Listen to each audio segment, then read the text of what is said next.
1,000,000. Tumahimik ang lahat. Walang sumunod. Sold, sabi ng tita niya. Sir, huwag po. Arte mo naman, singhal nito. Binayaran ka na. Double. Malamig na boses ng isang lalaki. Dinoble ko ang bid. Lumingon ang politiko. Nakita niyang seryosong mukha ni Jeff at ang mga bodyguard sa likod nito. Sa akin ang babae.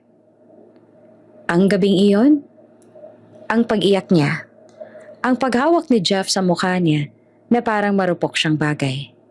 Ang halik na hindi niya alam kung paanong nagsimula, pero hindi niya rin tinanggihan. Pumikit siya. 7 taon ang lumipas. Everyone, sabi ni Tristan na half-brother ni Jeff sa microphone.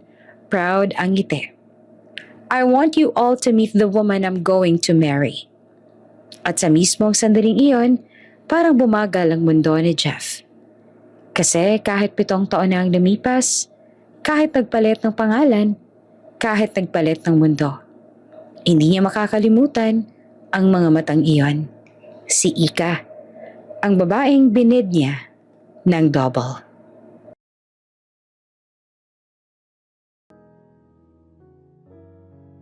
Maingay sa resto bar kahit Lunes ng gabi.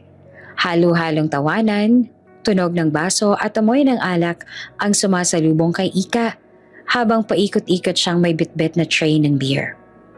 Dati, Monica ang pangalan niya. Pero sa lugar na to, Ika siya. Mas madaling isigaw ng mga lasing. Ika, table 6! Sigaw ng tito niyang naka-duty sa bar. Opo. Pilit na masigla niyang sagot kahit pagod na siya. Hindi pa siya nakakatulog ng maayos sa loob ng 3 araw. Hindi dahil sa trabaho, kundi dahil sa kapatid niyang si Leah. Biglang humina ang paghinga nito tuwing gabi. At ngayong gabi, mas malala. Nasa staff room siya sandali para uminom ng tubig nang biglang tumunog ang luma niyang cellphone. Ate, text ang kapitbahay nila. Hirap na namang huminga si Leah. Parang hindi na kaya ng inhaler. Parang may kamay na pumisil sa dibdib niya. Tinawagan niya agad ang tita niya na nasa kusina. Tita, pwedeng dalhin si Leah sa ospital ngayon? Hindi na kaya ng gamot. Hindi pa siya tapos magsalita nang napalingon ng tita niya. Nakakunot ang noo. Ika, kakagaling lang yan sa ospital 2 linggo nakaraan. May utang pa tayo doon. Tita, please, hindi na siya makahinga. Saan naman ako kukuha ng pambayad? Ikaw ba meron? Matalim na sagot nito. Natahimik siya. Wala. Kahit piso, wala. Baka pwedeng hulugan ulit. Napahalakak ang tita niya. Hindi masaya, mapait. Alam mo kung magkano ng utang natin dahil sa kapatid mo? 200,000 na halos. Hindi charity ang ospital. Parang gumuho ang mundo ni Ika. Napatakip siya sa bibig para hindi marinig ang hikbi. Gagawin ko ng paraan. Kahit ano, tita. Magdo-double shift ako. Maglilinis ako. Biglang tumahimik ang tita niya at may ibang klase ng tingin. Matagal. Sinusukat siya mula ulo hanggang paa. Actually, dahan-dahan itong sabi. May VIP tayong parating mamaya. Hindi niya naintindihan agad. So, may dapat sana tayong isa lang na girl para sa private bidding. Kaso, umatras. Nanlamig ang mga kamay ni Ika. Anong bidding? Don't act innocent. Singhal ng tita niya. Matagal ka na dito. Alam mo kung anong klaseng serbisyong hinihingi ng mga VIP. Parang umalingaw-ngaw ang mga tunog sa paligid, pero wala siyang marinig. Tita, ako? Isang gabi lang. Diretsong tingin nito sa kanya. Isang gabi, kapalit ng pambayad sa ospital ng kapatid mo. Parang may sumakal sa lalamunan niya. Kung anong gawin nila sa akin? Bahala na sila doon. Highest bidder ang masusunod. Tumulo ang luha niya. Please. Bulong niya. May iba pa bang paraan? Tahimik. Wala. Sa isip niya, mukha ni Liang paulit-ulit na lumilitaw. Nangingitim ang labi. Hingal na hingal. Pinikit niya ang mata. Sige po. Halos hindi marinig na sagot niya. Bandang 10:00 ng gabi, iba na ang aura ng resto bar. Mas dim ang ilaw, mas tahimik ang crowd, mas mamahalin ang mga dumating. Pinaupo siya sa isang maliit na platform sa gilid ng VIP section. Nakasuot siya ng simpleng puting dress na hanggang hita. Minimal makeup lang pero lalo siyang gumanda. Mas lalo pang lumutang ang inosente niyang mukha. Bulungan ng mga lalaki. Bagong girl ba yan? Grabe, ang linis tingnan. Magkano starting? Hindi niya na kayang tumingin kahit kanino. Gusto lang niyang matapos. Sa isang sulok ng VIP area, may lalaking mag-isa sa mesa. Naka-black long sleeves. Tahimik lang, umiinom ng whiskey. Hindi siya nakikihalubilo. Hindi rin nakikipagbid. Pero hindi maalis ang tingin niya kay Ika. Si Jeff. Hindi siya kilala ni Ika. At hindi rin alam ni Jeff kung bakit parang may humihila sa kanya para manatili roon imbes na umuwi. Nang magsimula ang bidding ay parang palengke. 200,000! 300! 500! Bawat sigaw at parang may parte ng pagkatao ni Ika ang napupunit. Hanggang sa may isang lalaking nakasuit, halatang politiko ang tumayo. 1,000,000! Tumahimik ang lahat. Walang sumunod. Sold! Sabi ng tita niya na nakangiting parang nanalo sa loto. Nangihina ang tuhod ni Ika habang inaalalayan siyang bumaba. Hinila siya palabas ang politiko, amoy na amoy niya ang alak sa hininga nito. Hindi pa sila nakakarating sa kotse, bigla na lang siyang hinalikan nito ng marahas, mapilit. Napaluha siya agad. Sir, huwag po. Arte mo naman. Singhal nito. Binayaran ka na. Pinilit niyang kumawala. Kumagat ang lalaki sa balikat niya. Napasigaw siya. Ano ba? Tatakbo ka ba? Tinaas ng politiko ang kamay para sampalin siya. Pero may humawak sa pulso nito. Mahigpit. Double. Malamig na boses ng isang lalaki. Dinoble ko ang bid. Lumingon ang politiko. Nakita niya ang seryosong mukha ni Jeff at ang bodyguard sa likod nito. Sa akin ng babae. Walang nagawa ang politiko. Bumuntot na lang ang buntot niya pabalik ng bar. Nanginginig si Ika habang binuksan ni Jeff ang pinto ng sasakyan. Pasok ka. Hindi siya sumugot. Sumunod na lang. Sa loob ng kotse ay tahimik. Nakatingin lang siya sa labas habang nanginginig ang balikat. Napansin ni Jeff ang dugo. Nasaan ang first aid kit? Utos niya sa driver at dahan-dahan niyang pinunasan ng sugat sa balikat ni Ika. Sorry, bulong nito. Hindi mo kasalanan, sagot niya. Pagdating sa hotel, mas lalo siyang kinabahan. Ito na siguro. Ito na ang palit. Pagpasok sa kwarto ay bigla siyang humarap kay Jeff at nanginginig na hinubad ang dress niya. Napaatras naman si Jeff. What are you doing? Ako na po. Para matapos na. Nangingilid ang luha niya. Tahimik si Jeff at lumapit siya at kinuha ang damit na ibinalik sa kanya. Isuot mo yan. Tuluyang napaiyak si Ika. Humahagulgol. Akala ko ganun po dapat. Doon na siya nagsalita. Tuloy-tuloy tungkol kay Leah. Sa ospital, sa utang, sa bidding na ayaw niya. Tahimik lang na nakikinig si Jeff. Wala akong balak sumali kanina. Sabi niya matapos. Pero nung nakita kong hindi ka komportable at binastos ka pa, huminga siya ng malalim. Hindi kita binili para galawin. Napatitig si Ika sa kanya. Then, bakit po? Hindi agad siya nakasagot. Hindi ko rin alam. Mahina niyang sabi. Tahimik ang kwarto. Mabagal ang tibok ng oras. Nahulog ang strap ng bra ni Ika sa balikat. Automatic yung inayos ni Jeff. Nagtama ang mata nila. May kung anong kuryente sa hangin.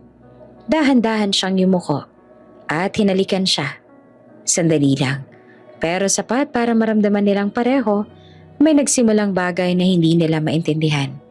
At sa gabing yon, unang beses, hindi takot ang naramdaman ni Ika sa yakap ng isang lalaki.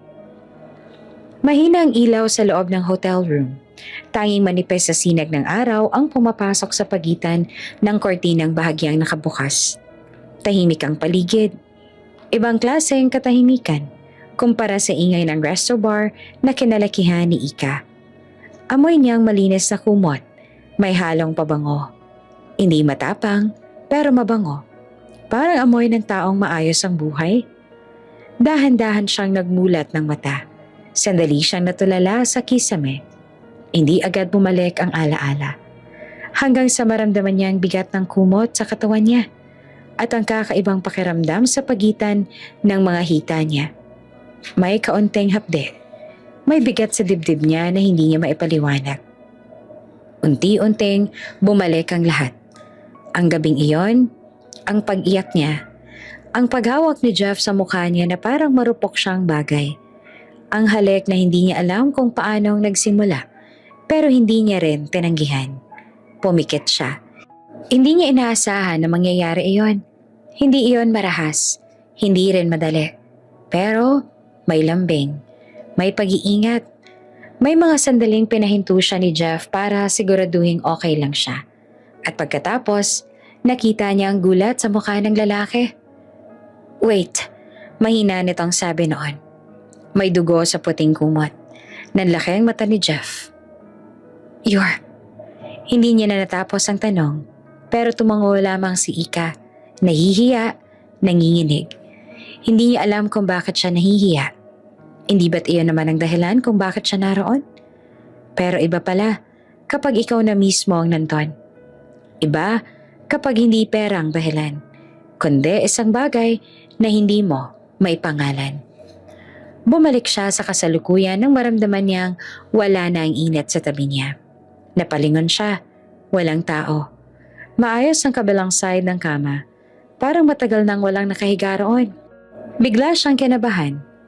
Sir? Mahina niyang tawag. Walang sumagot.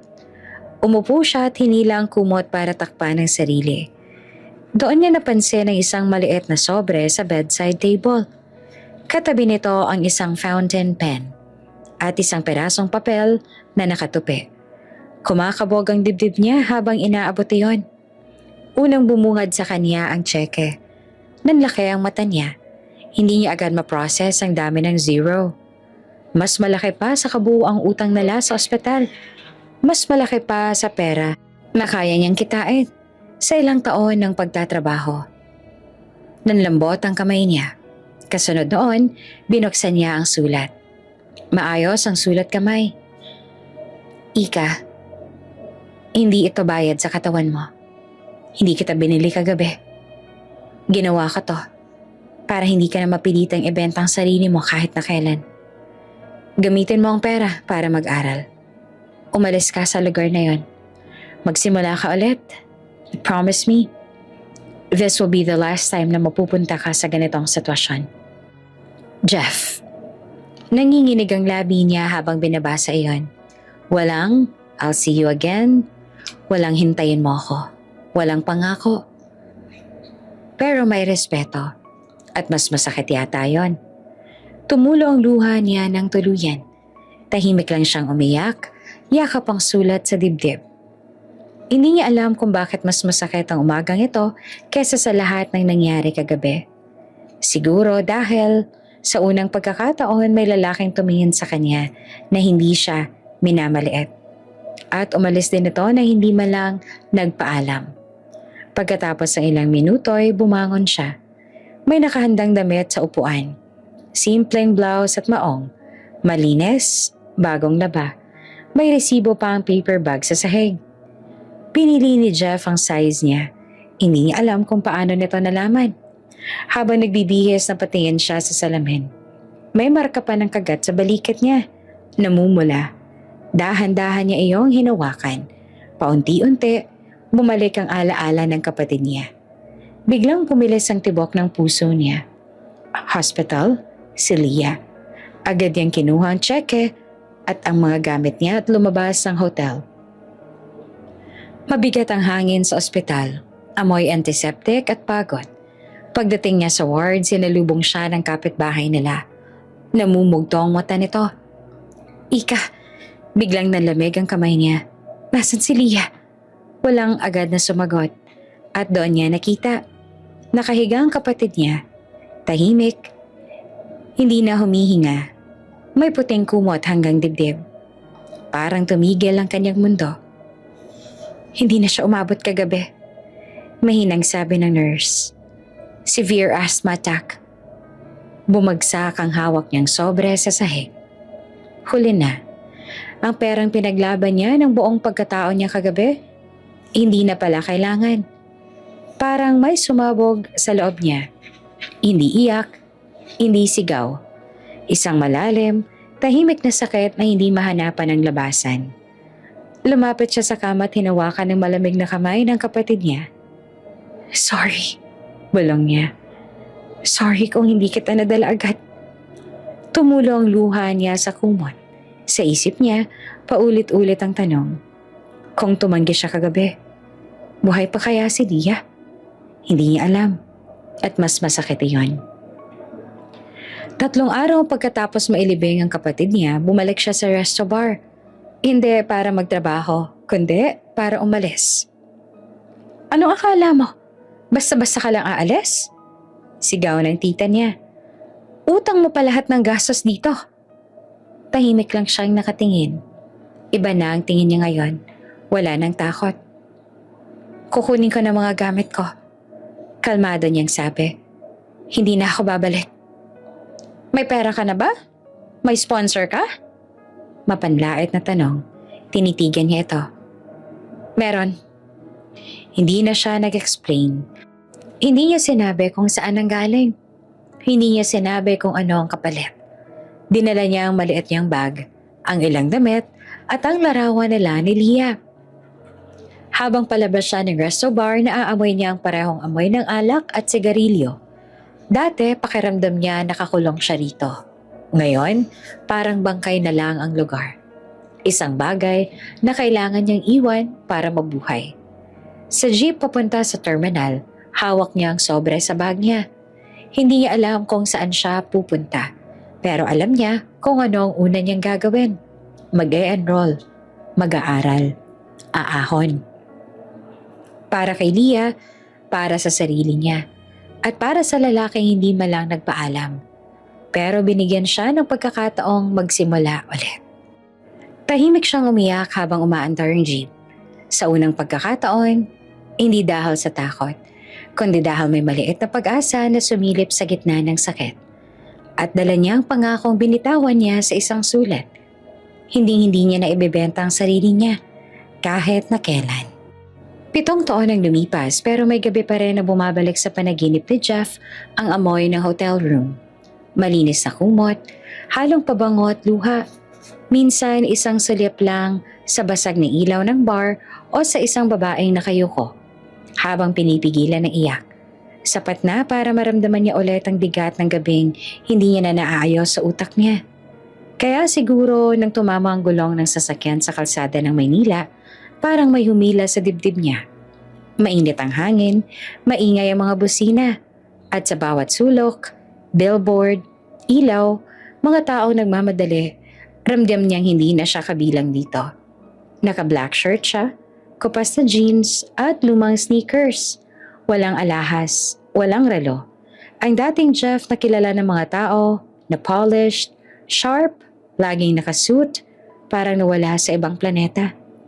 Mahaba ang buhok niya na medyo magulo. May balbas siyang pinabayaan at sa ilalim ng salamin niyang itim, puyat ang mata.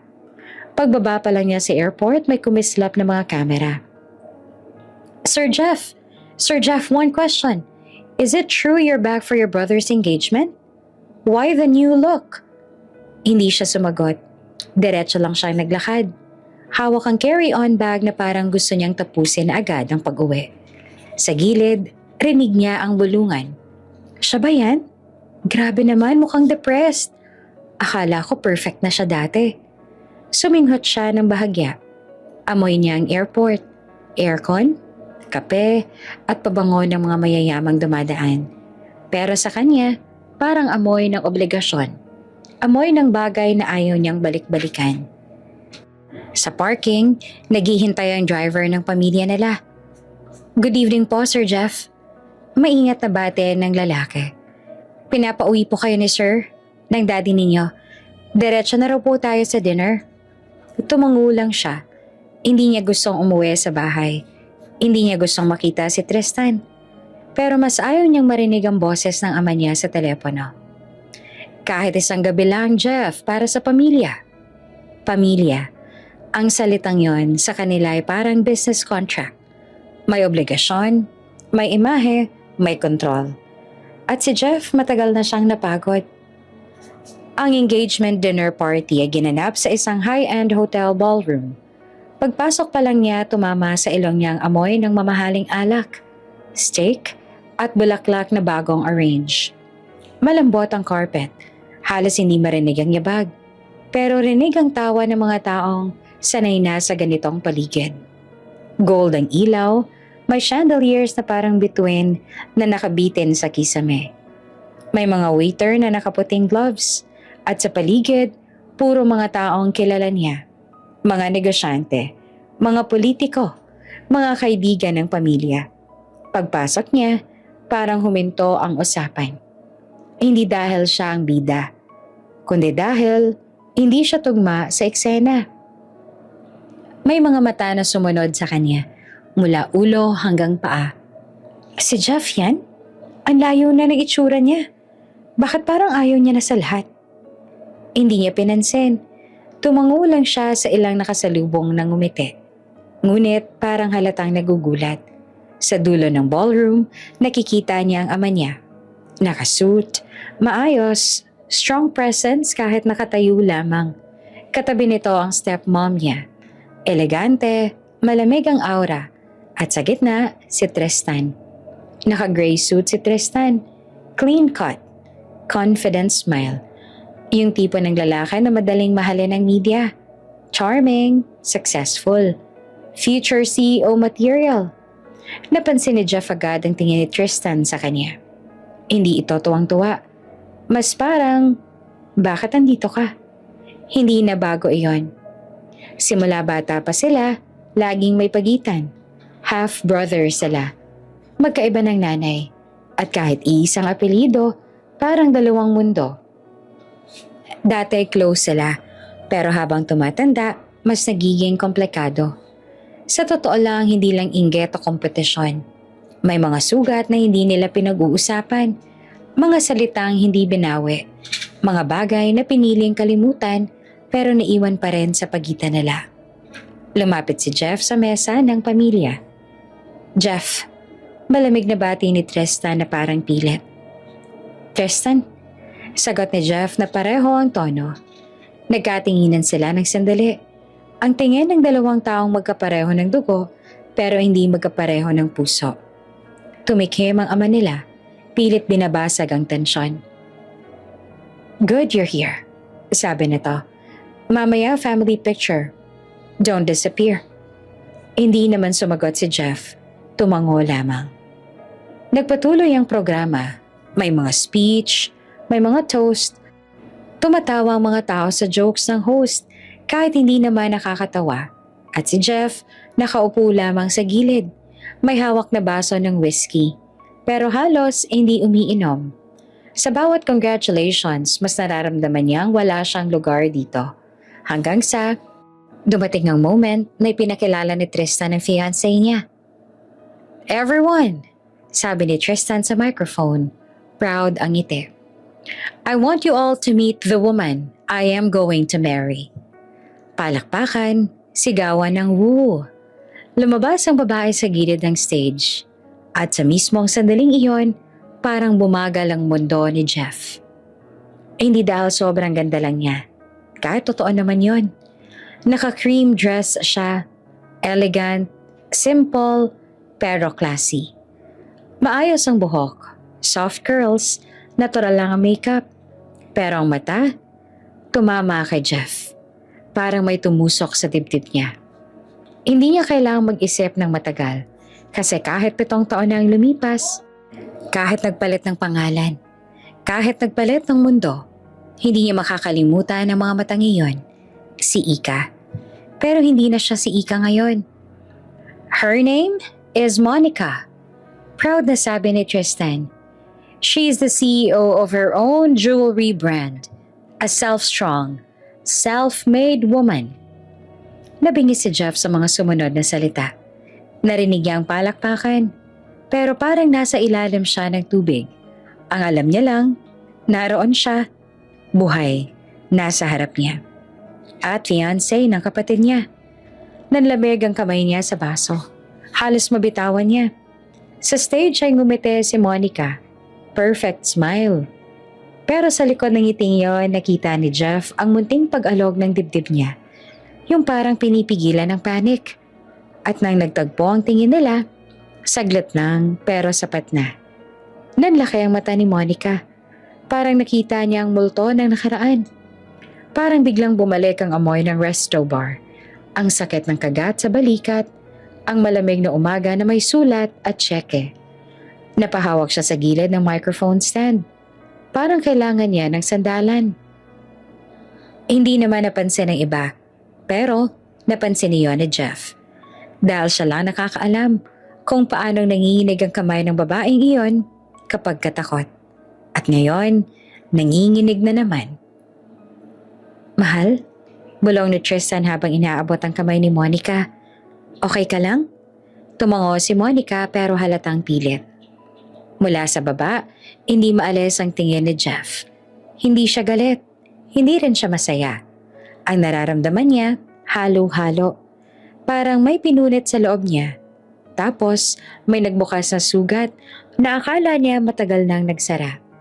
Sa gilid, may mga taong nagbubulungan tungkol sa itsura niya. Why is he staring like that?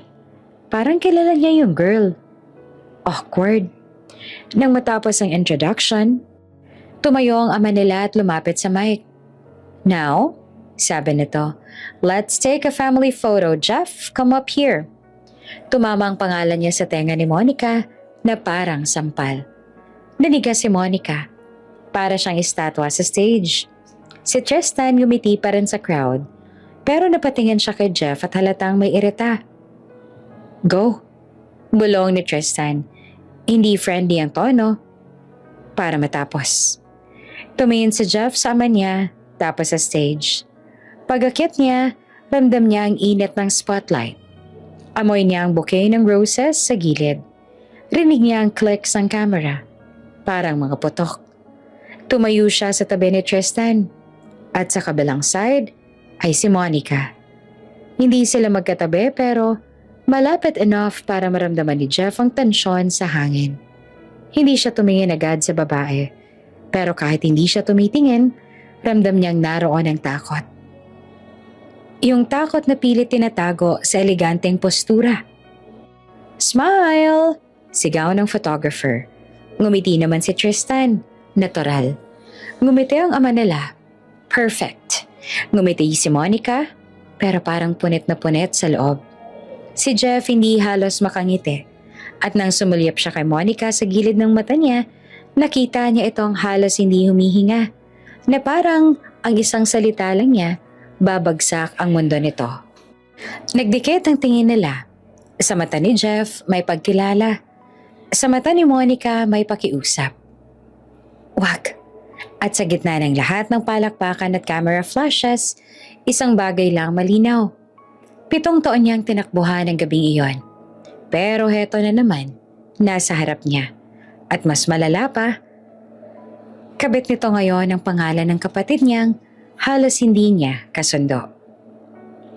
Pagkatapos ng photo op, bumaba si Jeff nang walang kahit anong sinabi. Dumiretso siya sa bar area at kumuha ng whiskey. 1 lagok, 2. Nanginginig ang daliri niya. Sa likod niya narinig ang tawa ni Tristan kasama ang mga bisita. Parang walang nangyari. At sa gilid, nakikita niya si Monica na pilit nakikipag-usap sa mga tao. Pero halatang nagmamadali ang mata niya. Parang naghahanap ng exit. Gusto niyang lapitan. Gusto niyang itanong. Bakit? Bakit siya? Bakit si Tristan? Bakit ngayon? Pero hindi niya ginawa. Dahil alam niyang sa oras na lumapit siya, hindi niya na mapipigilan ang sarili. At sa pamilya nilang laging may imahe, laging may kontrol. Ang isang maling galaw, isang maling salita, pwedeng sumabog ang lahat. At sa gabing iyon, habang umiinom siya na mag-isa sa gilid ng ballroom, alam niyang nagsimula na ulit ang gulo. Hindi na siya pwedeng tumakbo, hindi na siya pwedeng magpanggap. Dahil ang babaeng minsan niyang pinakawalan, fiancé na ngayon ang lalaking hindi niya kasundo, ang half-brother niya. At kahit ayaw niyang aminin, may parte sa kanya na biglang nagising at gustong bawiin ang nakaraan. Humina na ang music sa ballroom pero maingay pa rin ang usapan ng mga bisita. Amoy alak, pabango at mamahaling pagkain ang naghahalo sa hangin. Sa labas ng main hall mas tahimik, mas dim ang ilaw at may mga maliit na mesa at couch para sa gustong magpahinga. Doon napunta si Monica. Kumabog pa rin ang dibdib niya. Pakiramdam niya, kulang ang hangin kahit malamig ang aircon. Pinisil niya ang clutch bag niya habang kunwari nagche-check ng phone. Pero ang totoo, gusto lang niyang may mahawakan. Okay ka lang?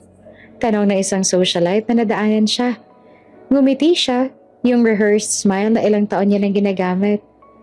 Yeah, just need air. Nang makaalis ang babae saka siya huminga ng malalim. Pero sa bawat paghinga, bumabalik ang isang mukha. Mahabang buhok, pagod na mata, pero parehong tingin. Jeff, hindi niya inakala. Sa dami ng tao sa mundo, sa dami ng taon na lumipas, bakit ngayon pa? Monica, halos sumalo ng puso niya palabas ang dibdib. Pamilyar ang boses. Mababa, kalma, pero may bigat. Dahan-dahan siyang lumingon. Nakatayo si Jeff ilang hakbang lang layo. Hawak ang baso ng whiskey at nakatitig sa kanya na para bang binabasa ang bawat galaw niya. Mas malapit, mas ramdam niya ang presensya nito. Amoy niya ang faint na pabango nito. Hindi matamis, hindi matapang. Parang amoy ng ulan sa gabi. Hi, sabi niya na pilit steady ang boses. Lumapit si Jeff at inabot ang kamay niya. Hindi mo lang ako pinakilala ng kapatid ko sa'yo ng personal. Sandali siyang natigilan bago inabot ang kamay nito. Mainit ang palad ni Jeff. Matigas ang hawak, pero hindi masakit. Marami kasing tao. Busy din siya. Bahagyang ngumiti si Jeff, pero hindi umabot sa mata. It's okay, sabi niya. I have known you before him. Parang may malamig na tubig na ibinuhos sa batok ni Monica. Nanigas ang daliri niya sa kamay nito. Pinilit niyang hilahin pabalik ang kamay niya nang hindi halata. I'm sorry? Kunwari nagtataka siya. I think you're mistaken. Tinitigan siya ni Jeff. Diretso, walang iwasan. Talaga? Mahina niyang sabi, halos pabulong. Ngayon lang naman tayo nagkita. Mabilis siyang sagot. Tonight. Tahimik lang si Jeff. Tapos natawa siya. Hindi malakas. Isang maikling hiningang may halong disbelief. Right, sabi niya. Ngayon lang. May kirot sa paraan ng pagkakasabi niya. Gusto niyang umiwas sa tingin nito kasi pakiramdam niya sa isang segundo lang na mahuli siya ng mata ni Jeff, mababasag ang lahat ng pinaghirapan niyang itayo sa loob ng 7 taon. Excuse me, sabi niya at pilit na magalang. I think hinahanap na ako ni Tristan. Parang Q ang pangalan ng kapatid. Mula sa malayo, nakita nilang papalapit si Tristan. May kausap na 2 investors pero nakatingin na sa direksyon nila. Napansin naman niyon ni Jeff. Go, Sabi niya at umatras ang konti. Future Mrs. Hindi niya na tinapos. Dumaan si Tristan, akbay agad sa balikat ni Monica. Hey babe, hinanap ka ng mom ko kanina, sabi nito. Tapos napatingin kay Jeff. You two, okay? Yeah, mabilis sa sagot ni Monica. We just met. Good, sabi ni Tristan na may bahid ng pagmamay-ari ang tono. Come on. Habang hinila siya palayo, hindi niya napigilang lumingon. Nakatayo pa rin si Jeff doon. Tahimik, pero ang hawak niyang baso halatang mahigpit. Sa bar area, mag-isa na lang sa Jeff. Humigop siya ng whiskey. Ramdam niya ang hapde habang bumababa sa lalamunan niya. I think you're mistaken. Paulit-ulit sa isip niya ang sabi ni Monica. Monica, hindi na Ika. Hindi na yung babaeng nanginginig sa hotel room habang suot ang damit na ibinalik niya. Hindi na yung babaeng umiiyak habang hawak ang sulat niya. Ngayon, polished, elegant, fiancé ng kapatid niya. At nagsisinungaling sa harap niya na parang hindi sila nagtagpo sa gabing nagbago ng buhay niya. Napahigpit ang hawak niya sa baso. May mahinang crack na tunog. Napatingin ang bartender. Sir, careful. Tumango lamang sa Jeff, pero hindi niya binitawan agad. Parang gusto niyang maramdaman ang sakit sa palad para matabunan yung mas masakit sa loob. Isang lagok pa. Isa pa. Hindi siya lasing pero gusto niyang maging manhid. Sa gitna ng ilaw, tawanan at clinking ng mga baso, pakiramdam niya ay mag-isa siya. At ang babaheng dahilan kung bakit hindi siya nakatuloy sa kasal 7 taon na ang nakaraan. Fiancé na ngayon ang kapatid niyang hindi niya naman talaga kasundo. Napabuga siya ng hangin. Parang natatawa siya sa sarili. Of all people. Bulong niya. Maya-maya nagpaalam siya sa ama niya ng maikli lamang. Uuwi na ako. Hindi na siya hinabol. Sa kabilang banda, nasa loob ng sasakyan si Monica. Katabi si Tristan. City lights ang dumadaan sa bintana. Parang mga bituin na nagmamadaling umalis. Okay ka lang talaga? Tanong ni Tristan habang nagdadrive. Tahimik ka yata masyado. Headache lang. Sagot niya hawak ang sentido. Siguro pagod lang. Yeah, long night, sabi nito. But it went well, right? Dad likes you. Investors like you. Ngumiti siya ng mahina. Yeah. Pero sa isip niya, iisa lang ang mukha. Pagdating sa kondo ay nagpaalam siya kaagad. Mauna na ako, magpapahinga lang. Ahatid na kita sa taas, sabi ni Tristan. Okay lang, kaya ko. Pagpasok niya sa unit ay tahimik. Malinis, mabango, modern. Pero biglang parang sumikip ang lugar. Tinanggal niya ang heels isa-isa. Tinanggal ang hikaw, necklace, at unti-unting binubura ang Monica na pinakita niya sa mundo. Pagharap niya sa salamin, habang nagtatanggal ng makeup, dahan-dahang lumitaw ang totoong siya. Walang lipstick, walang perfect smile. Si Ika. At doon niya nakita, sa balikat niya ay bahagyang nakasilip ang peklat. Ang kagat.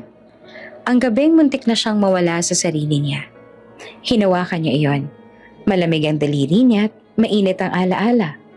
Sa hotel room, luha, halik. Umaga na may sulat. Biglang bumigay ang dibdib niya.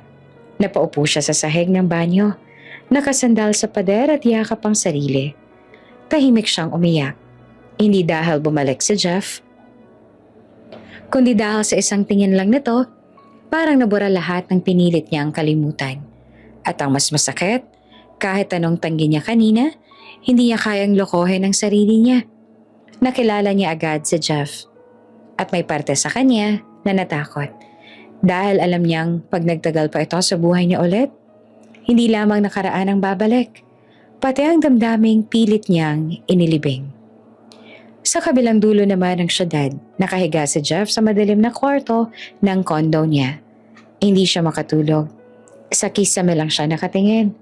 At sa bawat pagkurap niya, mukha ni Monica ang nakikita niya.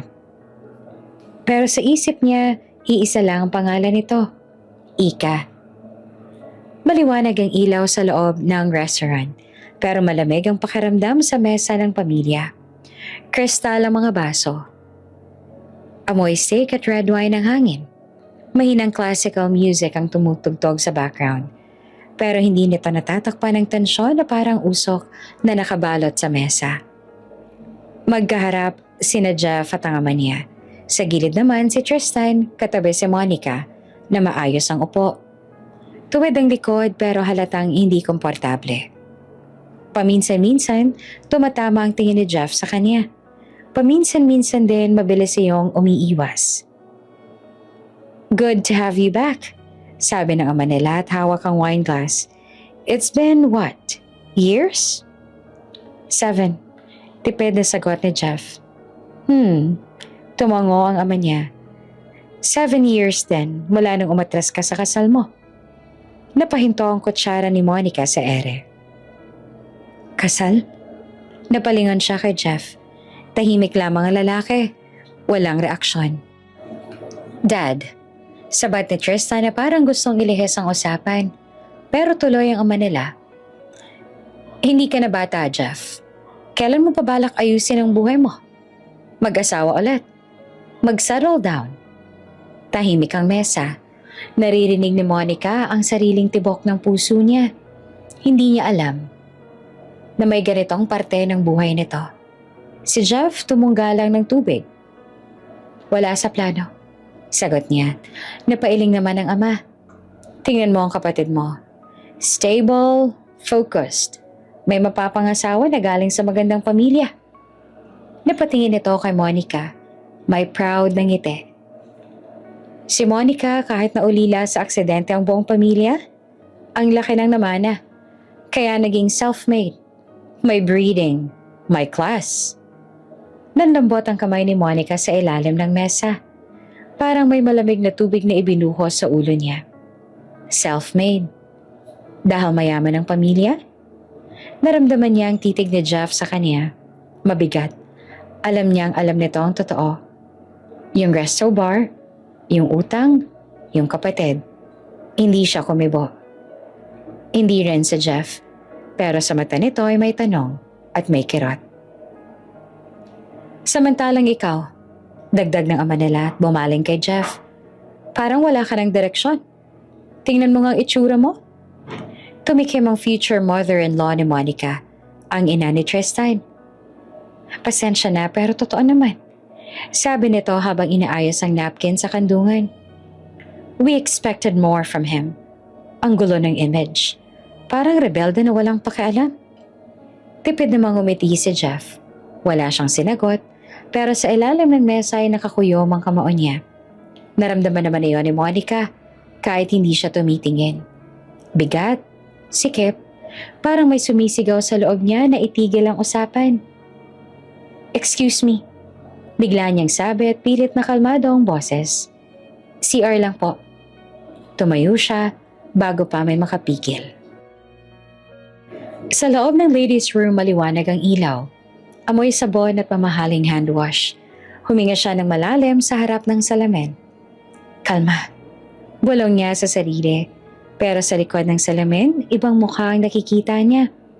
Hindi si Monica, si Ika. Bumukas ang pinto. Hindi niya agad nilingon. Hanggang sa marinig niya ang boses. Hindi naman siguro coincidence sa pareho pa rin ang mga mata mo. Napatigil siya. Sa salamin nakita niya ang refleksyon ni Jeff sa may pinto. Sarado ang pinto. Tahimik ang CR. "Anong ginagawa mo dito?"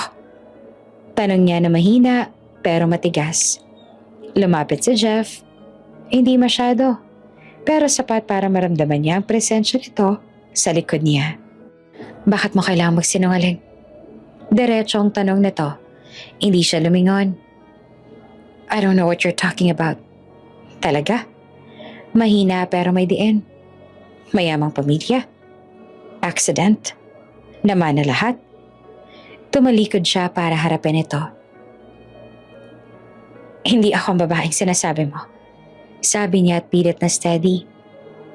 Nagkakamali ka. Tinitigan siya ni Jeff. Diretso, walang iwasan. Pwede mong palitan ang pangalan mo. Pwede mong baguhin ang buhay mo. Pero hindi mo mababago ang mga mata mo. Parang may humigpit sa dibdib niya. Jeff, 7 taon. Tuloy nito. 7 taon kong sinubukang kalimutan ang gabing yun. Pero hindi ko makalimutan ang tingin mo sa akin bago ako umalis. Napasinghap siya. Ginulo mo ang mundo ko. Sabi niya na mahina pero totoo. Bigla namang lumapit si Jeff. Mabilis. Hindi siya nakaiwas. Hinawakan nito ang pisngi niya. Marahan pero puno ng damdamin. At ngayon, bulong nito. Fiancé ka na ng kapatid ko. At bago pa siya makapagsalita, hinalikan siya ni Jeff. Saglit siyang nanigas. Tapos bigla siyang nagpumiglas. Jeff, stop! Sinampal niya ito. Malakas. Umalingaw-ngaw ang tunog sa tahimik na CR. Huminto si Jeff pero hindi siya umatras. Sa halip, hinawakan niya ang pulso ni Monica at hinila siya palapit ulit. Mas marahan, mas mabagal. At hinalikan ulit siya. Sa pagkakataong to, hindi siya agad pumalag. May parte sa kanya na galit. May parte na takot. Pero may parte na hindi nakalimot. Unti-unti, bumigay ang labi niya. Sandali lang. Isang sandali na parang bumalik ang 7 taon sa isang kisap mata. Hanggang sa... Ma'am, parang may malamig na tubig na bumuhos sa kanila. Napalingon si Monica. Isang waitress ang nakatayo malapit sa pinto. Gulat at hawak ang tray. Bigla namang umatras si Monica kay Jeff. Parang napaso. Ayos lang po. Sorry. Sabi ng waitress na mabilis na umalis. Hawak ni Monica ang labi niya at parang nagigising mula sa paniginip. Hindi na dapat ito nangyayari. Mahina niyang sabi. Hindi naman sumagot si Jeff. Pero sa mata nito, malinaw. Hindi pa ito tapos. At pareho nilang alam, simula pa lang to ng gulo na hindi na nila kayang itago. Pagbalik na Monica at Jeff sa mesa, parang mas lumamig ang hangin. Wala namang nakakaalam kung anong nangyari sa CR, pero may kakaibang bigat sa pagitan nila. Hindi sila nagkatinginan, hindi sila nagsalita. Si Tristan, hindi halata ang kahit anong duda. O baka masyado lang siyang abala sa sariling mundo. Ayan ka na, masigla niyang sabi kay Monica at hinawagan agad ang bewang nito. Okay ka na? Iya, sagot niya na pilit ang ngiti. Bago pa siya makaupo ng maayos, yumuko si Tristan at hinalikan siya sa labi. Sa harap ng lahat, sa harap ni Jeff. Saglit lang, pero malinaw. Parang pagmamarka. Ramdam naman ni Monica ang titig ni Jeff sa gilid, pero hindi siya lumingon. By the way, sabi ni Tristan habang bumabalik sa upuan, ang ganda ng progress ng company this past years. Good thing, Dad trusted me to run it. Napatingin siya kay Jeff na parang may gustong patunayan. Mas organized na ngayon. Mas aggressive sa market. Good for you. Malamig na sagot ni Jeff. Walang emosyon ng boses, pero may lalim ang tingin niya. Hindi inggit, hindi galit. Mas parang pagod. Alam mo, dagdag ni Tristan, kung hindi ka umalis dati, baka iba ang nangyari. Tahimik ang mesa. Hindi na sumabat ang ama nila. Parang sanay na sa ganitong tono. Speaking of, tuloy ni Tristan at sumandal sa upuan. Kamusta na kaya si Celestine? Nanlaki ang mata ni Monica. Celestine, ang babaeng muntik ng pakasalan ni Jeff. Single pa rin yata yon? Sabi ni Tristan. Hindi na nag-asawa. Loyal, ano? Hindi naman sumagot si Jeff. Tinitigan lang niya ang baso niya. Ano ba talaga nangyari noon? Kulit ni Tristan. Bigla na lang umatras sa kasal. Walang malinaw na dahilan. Ramdam ni Monica ang kaba sa dibdib niya. Gusto niyang magtanong. Gusto niyang malaman kung anong klaseng babae ang iniwan ni Jeff. Pero hindi siya makapagsalita. Takot siyang marinig na masaktan siya. Personal. Maikling sagot ni Jeff. Personal? Natawa si Tristan. 7 years later, personal pa rin? Walang sagot. Sayang lang. Dagdag pa ni Tristan. Perfect na sana. Tumayo si Jeff bigla. Excuse me. Sabi niya na malamig ang boses. May maaga pa akong lakad bukas. Alam ng lahat na wala naman talaga. Umalis siya nang hindi na lumilingon. Sinundan siya ng tingin ni Monica hanggang mawala siya sa pinto ng restaurant. Parang may parte sa kanya ang sumama. Tahimik ang biyahe pa uwi. Sa kondo na tinitirhan nilang dalawa ni Tristan, tanawang city lights mula sa malaking bintana. Maganda, tahimik, parang perpekto ang buhay. Pero sa loob ni Monica parang may bagyo. Pagpasok pa lang nila, tinanggal niya na ang heels. Pagod ako, sabi niya. Maliligo lang ako. Pero hinawakan siya ni Tristan sa braso. Wait, may kakaibang tingin ito. Hindi yung usual na malambing. Bakit parang ang tense mo kanina? Tanong niya. At parang iba tumingin si Jeff sa'yo. Napatingin siya sa sahig. Nag-overthink ka lang. Lumapit si Tristan at hinawakan ang mukha niya. Don't lie to me. Napalunok siya. Pagod lang ako. Hindi pa rin siya pinakawala ni Tristan. Sa halip, yumuko ito at tinalikan siya. Pero hindi tulad ng kanina sa restaurant. Mas mapilit, mas mabigat. Umiwas siya. Tristan, please, hindi ako okay. Bakit? Tanong nito na may halong inis. Fiancé kita. May problema ba doon? Wala, pero bigla siyang napaatras. Napaatras dahil pakiramdam niya may lambing ang hawak ni Tristan. Parang pag-aangkin. Parang kailangan niyang patunayan na siyang pinili. Bakit parang umiiwas ka? Tanong ni Tristan at tumataas ang boses. Dahil ba sa kanya? Huwag kang... Napatigil ang mundo. Sumakit ang pisngi niya. Hindi niya agad naintindihan ang nangyari. Hanggang sa maramdaman niya ang hapdi. Sinampal siya ni Tristan. Pareho silang natulala. Shh, Monica. Agad na sabi ni Tristan at umatras. I'm sorry, I didn't mean... Hindi siya makapagsalita. Hindi dahil sa sakit, kundi dahil sa bigat ng dibdib niya.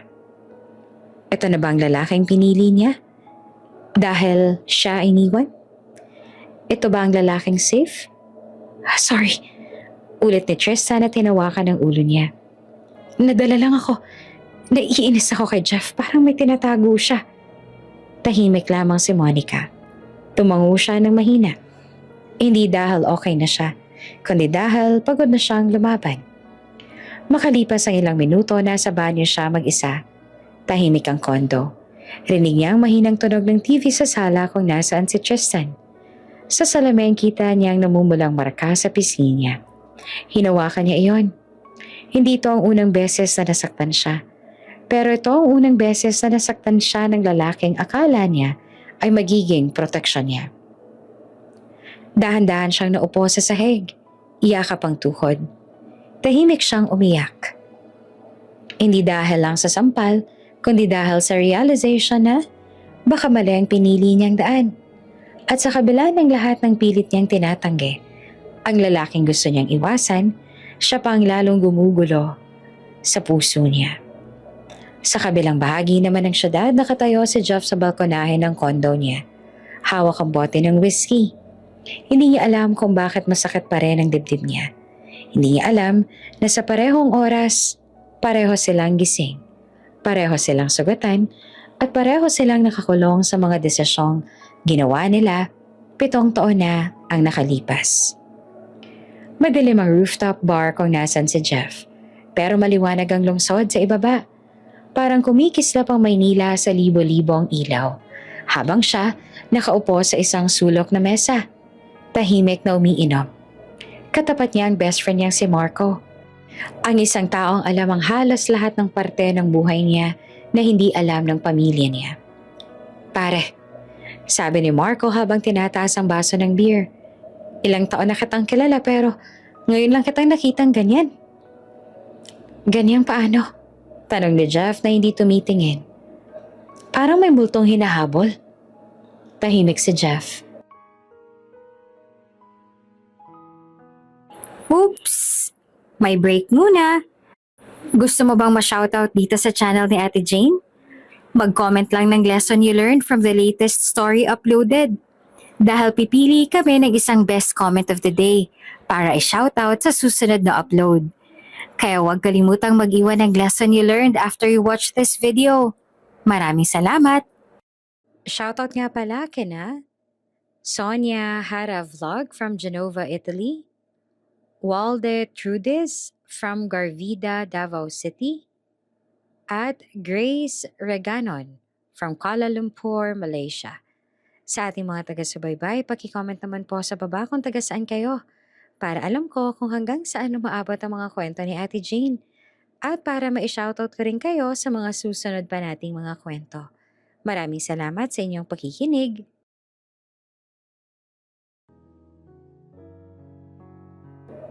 Hindi siya lasing pero may bigat ang mata niya.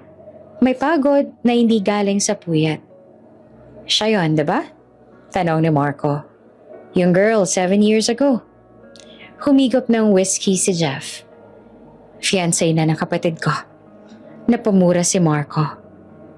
Of all people? Tahimik ulit. Hangin lang maririnig at mahinang tugtog ng jazz sa speakers. Bakit hindi mo pinaglaban? Diretsong tanong ni Marco. Siya naman ang dahilan kaya hindi ka natuloy sa kasal mo noon, diba? Napapikit si Jeff. Bumalik sa isip niya ang gabing sinabi niya kay Celestine ang totoo. Nasa loob sila ng kotse noon. Nakaparada sa labas ng condo na to. Umuulan. May iba. Sabi niya noon na hindi makatingin. Hindi niya sinabi na mahal niya agad. Hindi niya sinabi na isang gabi lang. Pero sinabi niyang may nararamdaman siyang hindi niya naramdaman sa kanila na Celestine kahit ilang taon na silang magkasama. Tahimik lang sa Celestine noon. Tapos umiyak. Hindi nagalit, hindi sumigaw. Umiyak lang. At sinabing, kung hindi ako ang pipiliin mo ng buo, huwag na lang. At hindi niya sinabi sa kahit kanino ang dahilan ng hiwalayan nila. Tinago niya ang kahihiyan ni Jeff dahil mahal pa rin siya noon. Hindi ko kaya magsinungaling sa kanya. Mahinang sabi ni Jeff ngayon at hindi ko rin kayang pakasalan siya nang may ibang nasa isip ko. Napailing si Marco. Pero ngayon, anong plano mo? Tingnan mo siya. Sagot ni Jeff na mapait ang ngiti. Ayaw niyang ipaalam kung sino talaga siya. Hindi nga alam ng pamilya namin ang totoo tungkol sa kanya. So what? So paano ko siya ipaglalaban kung ayaw niyang lumaban? Tahimik si Marco. Hindi ko siya pwedeng ilantad. Dagdag ni Jeff. Ayoko masira siya. Pero ikaw, okay lang masira? Tanong ni Marco. Hindi naman sumagot si Jeff kasi alam niya ang sagot. Kinabukasan, punong-puno ng tao ang bagong showroom ng jewelry brand na Monica at Tristan. Mabango lugar, halo ng bagong polish na kahoy, pabango ng mga bisita at kaunting amoy ng champagne. Kumikinang ang mga ilaw sa salamin ng display cases kung saan nakapwesto ang mga mamahaling alahas. Naka-blush pink na dress si Monica. Elegant, professional. Parang walang problema sa mundo. Congratulations! Bati ng host habang may camera sa harap niya. Miss Monica, marami ang curious. Wala ba talagang kahit sinong family member mo ang present today? Ngumiti siya. Yung perpektong ngiti na ilang taon niya nang pinagpraktisan. Wala na po. Sagot niya na mahinahon. But I'm grateful. I had the opportunity to build something from what my family left me. Old money, inheritance. Paulit-ulit na linya. Sa TV condo niya nanonood si Jeff. Nakatayo lang siya sa harap ng malaking screen. Hawak ang remote pero hindi pinapalitan ng channel. Napapailing siya. Bakit kailangan mo pang magsinungaling? Bulong niya. Sa showroom, patuloy ang palakpakan. Hindi alam ng media na sa likod ng mga ngiting yon, may kaba sa dibdib ni Monica. Kasi may problema ang negosyo. May supplier na umatras. May malaking order na hindi nila kayang punan. At hindi niya ito sinasabi kay Tristan dahil alam niyang kapag pumalpak siya, mamaliitin siya nito. Bandang hapon, nakatanggap siya ng tawag. Ma'am Monica, may investor po na gustong makipag-meeting privately. Urgent daw po tungkol sa expansion. Investor? Hindi niya alam kung matutuwa ba siya o kakabahan. Pero kailangan niya ng tulong. Send me the address. Sagot niya. Tahimik ang conference room na pinuntahan niya. Nasa isang business hotel. Glass walls, malamig ang aircon, amoy carpet at brewed coffee. Nakaayos ang mesa sa gitna. May isang lalaki nakatalikod, nakatayo sa may bintana. Tanaw ang city skyline. Pamilyar ang tindig. Malapad ang balikat, pamilyar ang buhok. Kumunot ang noon niya. Good afternoon. Sabi niya na pilit professional. Dahan-dahan namang humarap ang lalaki at tumigil ang mundo niya. Si Jeff. Nakasuit siya ngayon. Maayos, pero pareho pa rin ang mata. Hi, sabi niya. Napatigil si Monica sa pinto. Bakit ka nandito? Tanong niya na mahina pero halatang kinakabahan. Investor? Sagot ni Jeff na kalmado. You need one. Tahimik ang silid. Rinig niya ang sariling tibok ng puso niya. Hindi mo kailangan gawin to. Sabi niya. Hindi ko kailangan. Sagot niya. Gusto ko.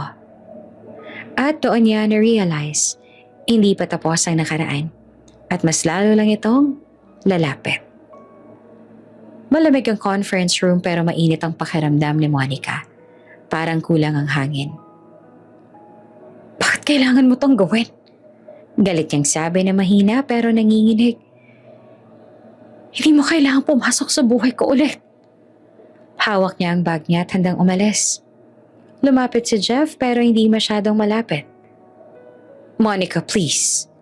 Umupo ka muna. Ayoko. Hindi na tayo dapat nag-uusap. Hindi ka makakatakas sa totoo sa paglabas mo ng pintong yan. Napahinto siya. Hindi dahil sa utos, kundi dahil sa tono. Hindi to galit. Hindi to paninisi. Mas parang pagod na pagsusumamo. Isa lang to, sabi ni Jeff. Ito lang ang paraan para makausap kita nang walang ibang nakikinig. Dahan-dahan siyang umupo pero hindi niya ito tinitingnan. Tahimik ang kwarto. Rinig ang mahinang ugong ng aircon. Sa labas ng salamin, tanaw ang syudad. Mga kotse, gusali, buhay na tuloy-tuloy kahit may mga pusong nababasag sa loob ng kwartong iyon. Bakit ka nagsinungaling? Tanong ni Jeff. Napakagat si Monica sa labi. Hindi ako nagsinungaling. Monica, ano bang gusto mong marinig? Biglang sumabog ang boses niya. Na dati akong waitress? Na binenta ako ng tita ko? Namuntik na ako. Naputol ang boses niya. Napapikat siya at pinigilan ng luha. Sa tingin mo ba, tatanggapin ako ng pamilya ko kung alam nila yun? Mahina niyang sabi. Sa tingin mo ba, magiging proud si Tristan kung malaman niyang palubog na ang negosyo ko? Tahimik si Jeff. Masakit marinig. Mas masakit dahil totoo. Hindi mo kailangan gawin lahat ng yan ng mag-isa. Sabi niya. Napatawa si Monica. Isang maikling tawa na puno ng sakit. Talaga? Kasi nung kailangan kita noon, umalis ka. Parang may tumama sa dibdib ni Jeff. Monica, the next morning, wala ka na. Tuloy niya. Tumulo ang luha niya. Habang may nangyayari sa atin, namatay ang kapatid ko sa ospital. Napapikit si Jeff. Hindi niya alam. Hindi ko nagamit ang perang iniwan mo para sa kanya. Sabi niya. Huli na. Tahimik ang mundo sa pagitan nila. Umalis ako sa tita ko. Ginamit ko yung pera para magsimula. Para mabuhay. Hanggang sa nakilala ko si Tristan. Huminga siya ng malalim. Hindi niya ako iniwan. Masakit pakinggan, pero hindi umalis si Jeff. Hindi ka niya iniwan. Ulit niya. Pero mahal ka ba niya bilang ikaw? Napatingin siya. Anong ibig mo sabihin? Mahal ka niya bilang Monica na mayamang ulila. Hindi bilang Ika na lumaban para mabuhay. Enough! Sabi ni Ika. Ayoko na. Pero hindi siya nakaalis kaagad. Dahil sa susunod na segundo, hinawakan siya ni Jeff sa bewang at hinalikan. Hindi marahan, hindi maingat. Parang 7 taon ng pinigilang emosyon ang sumabog. Tinulak niya siya. Jeff! Pero hinalikan siya ulit nito. Mas malalim, mas desperado. At sa gitna ng galit, sakit at alaala, may parte sa kanya ang sumagot. Humigpit ang kapit niya sa damit ni Jeff hanggang sa napaatras sila sa gilid ng mesa. Hiningal siya. Stop! Bulong niya pero mahina. Napunta ang labi ni Jeff sa balikat niya. Doon, sa peklat, marahang hinalikan niya iyon. Para may hinahaplos na sugat na hindi lamang sa balat. Nanlambot ang tuhod ni Monica pero biglang natigil si Jeff. May napansin. Sa braso ni Monica ay isang maitim na pasa. Halos natatakpan ng manggas. Dahan-dahan niyang hinawakan niyon. Monica, mahina niyang sabi. Sinasaktan ka ba ni Tristan? Nanlamig ang dugo niya. Agad niyang hinila ang braso niya. Nahulog lang ako. Mabilis sa sagot niya. Hindi naman siya pinaniwalaan ni Jeff. Kitang-kita sa mata nito ang galit na pilit kinokontrol. Look at me. Sabi niya at hindi siya tumingin. Monica, tahimik ang kwarto. At sa katahimikang iyon, mas malakas ang mga tanong na ayaw niyang sagutin. Nakatayo si Monica sa gitna ng sala. Hawak ang remote. Nakatitig sa TV na paulit-ulit ang footage ng usok sa dagat. Private plane crash. Balasin. Nanlamig ang daliri niya. Biglang tumunog ang phone niya. Daddy T calling. Ang ama ni Tristan. Hindi niya agad sinagot at parang natatakot siya sa maririnig. Tumigil ang ring, tapos tumunog ulit. Mas malakas ang kabog ng dibdib niya kesa sa ringtone. Sa pangatlong tawag, sinagot niya, Hello po? Monica, mabigat ang boses ng ama ni Tristan. Napanood mo na ba ang balita? Opo, mahina niyang sagot. Si Tristan. Safe siya. Putol nito agad. Hindi siya natuloy sa flight. May emergency meeting. Parang may hangin na bumalik sa baga niya. Napahawak siya sa sofa. Salamat po. Si Jeff din. Dagdag ng ama. Iba ang flight niya. Ayaw niya raw sumabay kay Tristan.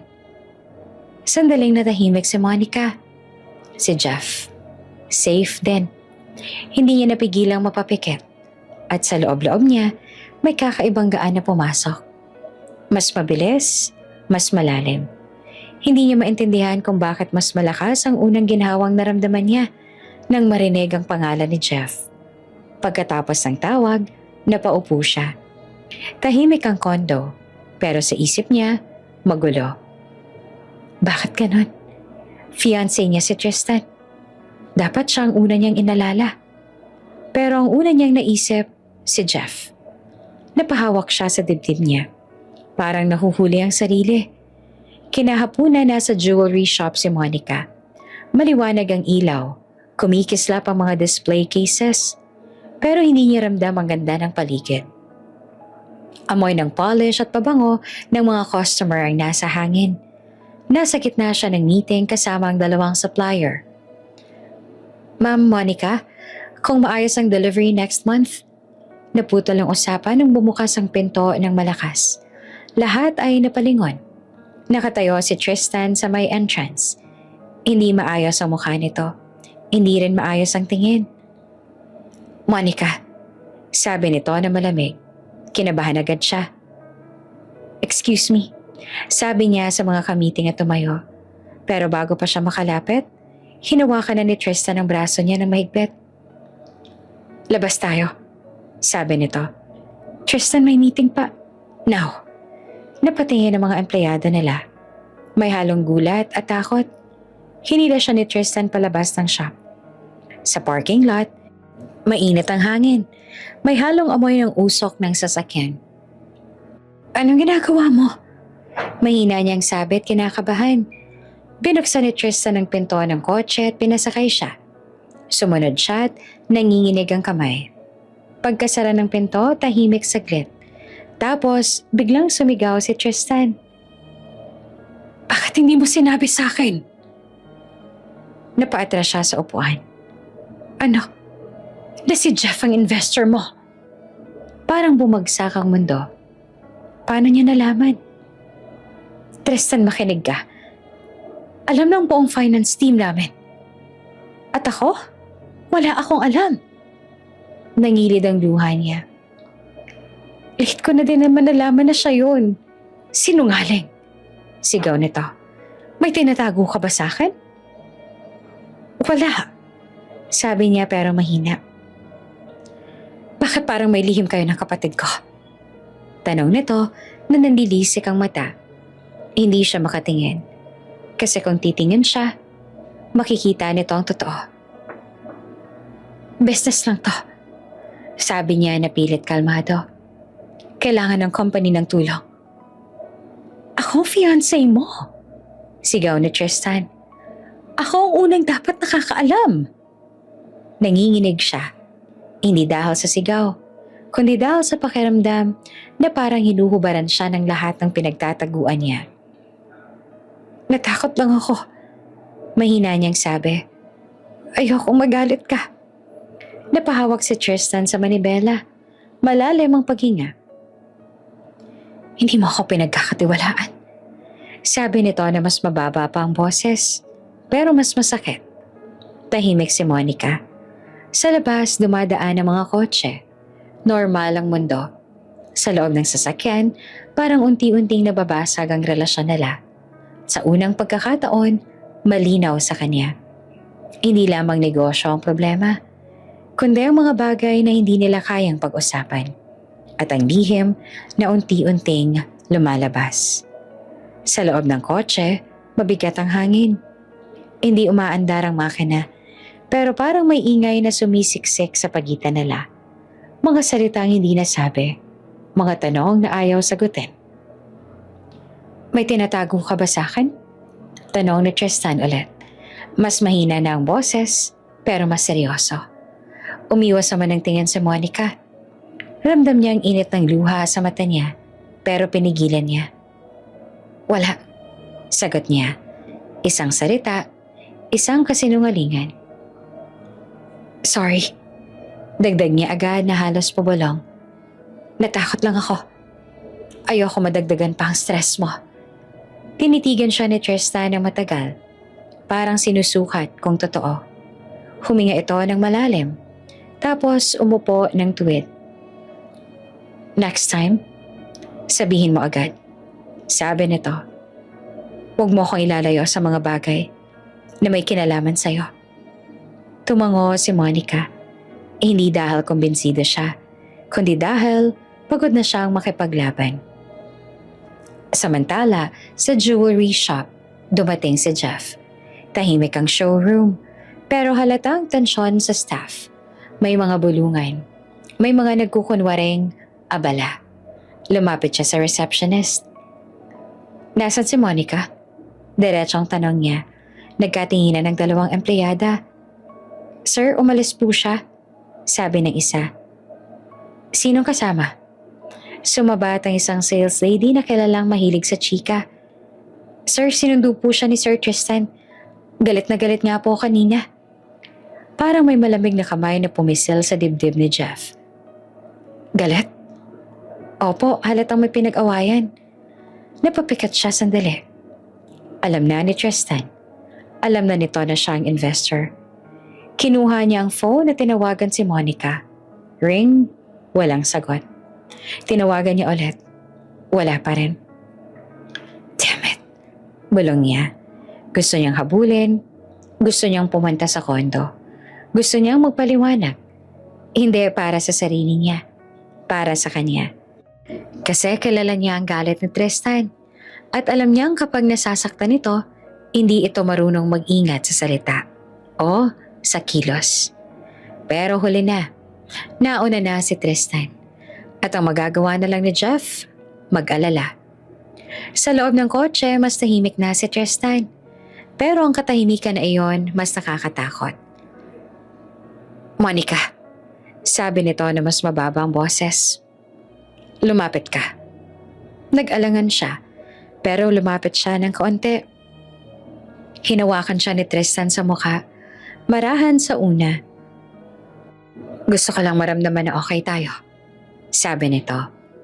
Hindi niya alam kung paanong sumagot. Yumuko si Tristan at tinalikan siya. Hindi siya tumanggi. Hindi rin siya sumagot. Nandun lang siya. Parang katawan na walang kaluluwa. Humigpit ang hawak ni Tristan sa bewang niya. Parang kailangan niya ng kumpirmasyon. Kailangan niyang maramdaman na siya pa rin ang pinili. Napapikit si Monica. May kirot sa dibdib niya. Hindi dahil sa haplos, kundi dahil wala na siyang maramdaman. Wala yung dating kilig. Wala yung init na akala niya pagmamahal. May luha na dahan-dahang pumatak sa gilid ng mata niya.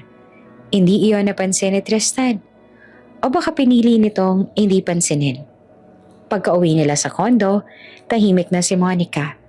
Diretso siyang pumasok sa kwarto. Nagpalit ng damit at humiga. Pagod na pagod ang puso niya. Ilang minuto lang nakatulog siya. Hindi dahil payapa, kundi dahil ubos na siya. Sa sala, nakatayo si Tristan malapit sa bintana. May hawak na phone. Madilim ang paligid. City lights lang ang ilaw. Malamig ang boses niya nang magsalita. Yes, sabi niya sa kausap. I need a complete background check on my fiancé. Tahimik siyang nakinig. Everything, dagdag niya. Past records, pamilya, trabaho, kahit anong maitago. Huminga siya ng malalim. I want to know who Monica really is. Pinatay niya ang tawag. Sa loob ng kwarto ay natutulog si Monica. Walang kamalay-malay. At sa unang pagkakataon, ang kasinungalingang pilit niyang tinago sa loob ng 7 taon, malapit nang mabunyag. Maulan ang gabi nang pumarada ang kotse ng private investigator sa tapat ng isang lumang resto bar sa gilid ng highway. Faded na ang signboard. May kumikislap na ilaw na open na sign. Sa loob, halong amoy ng alak, sigarilyo at mantikang paulit-ulit nang ginamit. Binasa ng detective ang address sa papel. Ito yon. Pumasok siya. Sa counter may isang babaeng nasa late 40s na nagbibilang ng pera. Sa likod na may lalaki nag-aayos ng bote ng alak. Good evening, sabi ng detective na maayos ang postura. Hindi mo kang polis pero halatang may authority. Ano po yon? Mataray na tanong ng babae. I'm looking for information about someone who used to work here years ago. Napatingin ng babae sa lalaki. Mabilis, pero halata ang kaba. Wala kaming alam dyan. Agad na sagot nito. Umupo ang detective sa bar stool. Maingat niyang inilapag ang sobre sa mesa at bahagyang itinulak palapit sa kanila. Hindi niya kailangang magsalita. Tumingin ang babae sa sobre. Tumingin ulit sa kanya. Anong pangalan? Tanong nito na mas mababa na ang boses. Monica, sagot ng detective. Pero maaaring iba ang pangalan niya noon. Tahimik hanggang sa bumulo ang lalaki.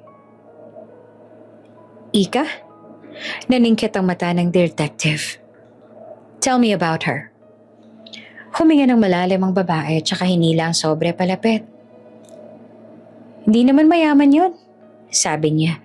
Ulila na bata. Mahirap ang pamilya noon bago namatay ang magulang. May kapatid pa siya, dagdag ng lalaki. May sakit. Nagsulat ang detective sa maliit na notebook.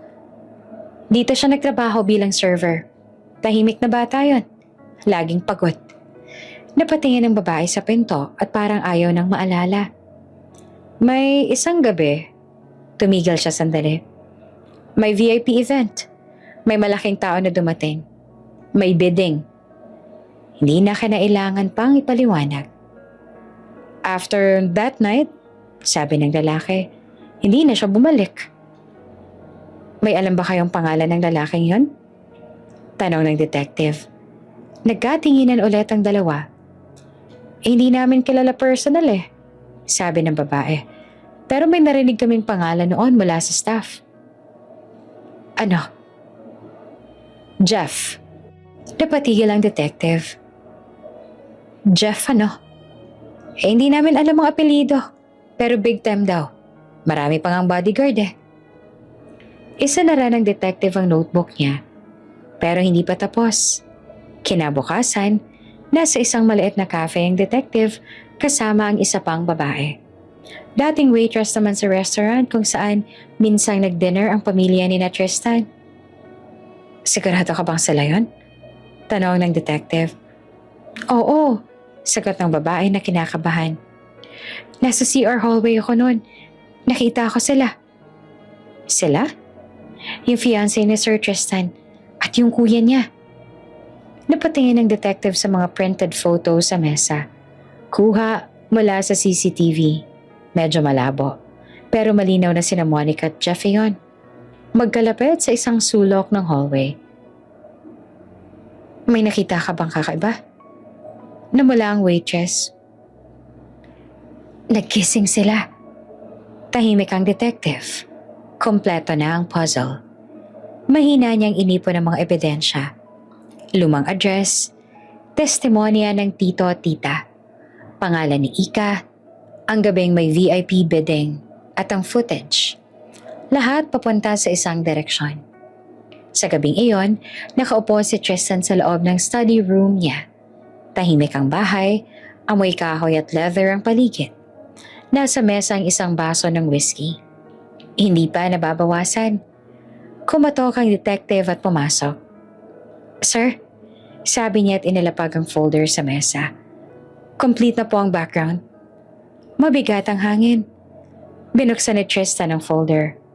Unang page, larawan ng resto bar. Sumunod, medical record ng kapatid. Next, bank record ng biglang pag-angat ng negosyo niya. At huli, mga larawan. Still shots mula sa CCTV. Si Monica at si Jeff. Magkalapit, magkahawak. Nag-kiss. Parang may sumabog sa ulo ni Tristan. Hindi, bulong niya. Pero malinaw ang larawan. Walang pwedeng itanggi. Sir, maingat na sabi ng detective. Hindi siya sumagot. Nakatitig lang siya sa mga letrato. Parang hindi niya kilala ang babaeng kasama niya sa iisang bahay. Parang hindi niya kilala ang kapatid niyang pinagkatiwalaan niya noon. Dahan-dahan niyang isinara ang folder pero hindi na mababalik sa dati ang lahat. Kasi ngayon, alam na niya. Hindi lamang si Monica ang may lihim, pati ang kapatid niya at pareho siyang ginawang tanga. Maliwanag ang ballroom ng hotel. Puno ng puting bulaklak ang gintong ilaw para sa birthday celebration ng ama ni na Jeff at Tristan. May live band sa isang sulok. May tunog ng saxophone na parang umaalan sa hangin. May amoy ng mamahaling pabango at alak na naghahalo. Ngumiti si Monica sa kausap niyang business partner. Pero kalahati lang ang atensyon niya na naroon. Ramdam niyang bigat ng mga nakaraang araw.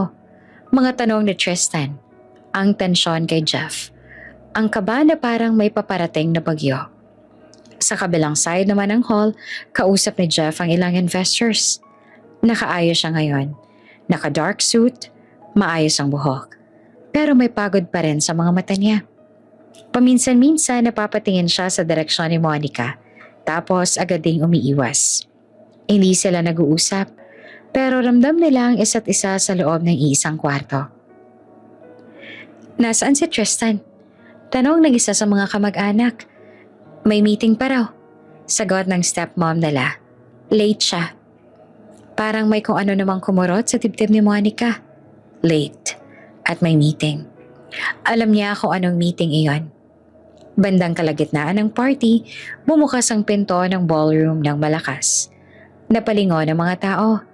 Nakatayo roon si Tristan. Hindi nakasmile. Hindi relaxed. Mahigpit ang panga. Maliit ang mata. Diretso ang lakad niya papasok. Hindi sa ama niya. Hindi sa mga bisita. Kay Jeff. Tristan? Tawag ng ama nila pero hindi siya pinansin. Hoy! Sigaw ni Tristan. Napatigil ang usapan sa paligid. Natahimik ang banda.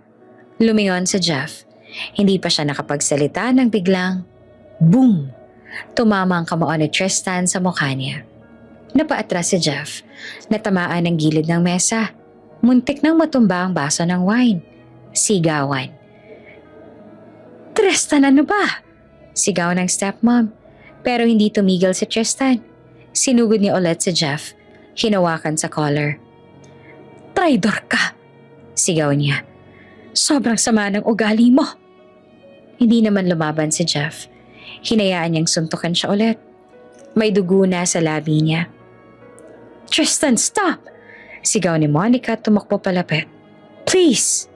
Sinubukan niyang hilahin si Tristan, pero parang bato ang katawan nito. Alam ko na lahat. Sigaw ni Tristan kay Jeff. Lahat ng tinago mo. Hindi pa rin sinasabi kung ano. Pero sapat na ang galit sa boses niya para maramdaman ng lahat na hindi ito simpleng away. Tumigil ka na! Sigaw ng ama nila. Pilit na lumalapit. Sa wakas, naawat ng ilang bisita si Tristan. Hinila palayo kay Jeff. Huminga ng malalim si Tristan at nanginginig sa galit.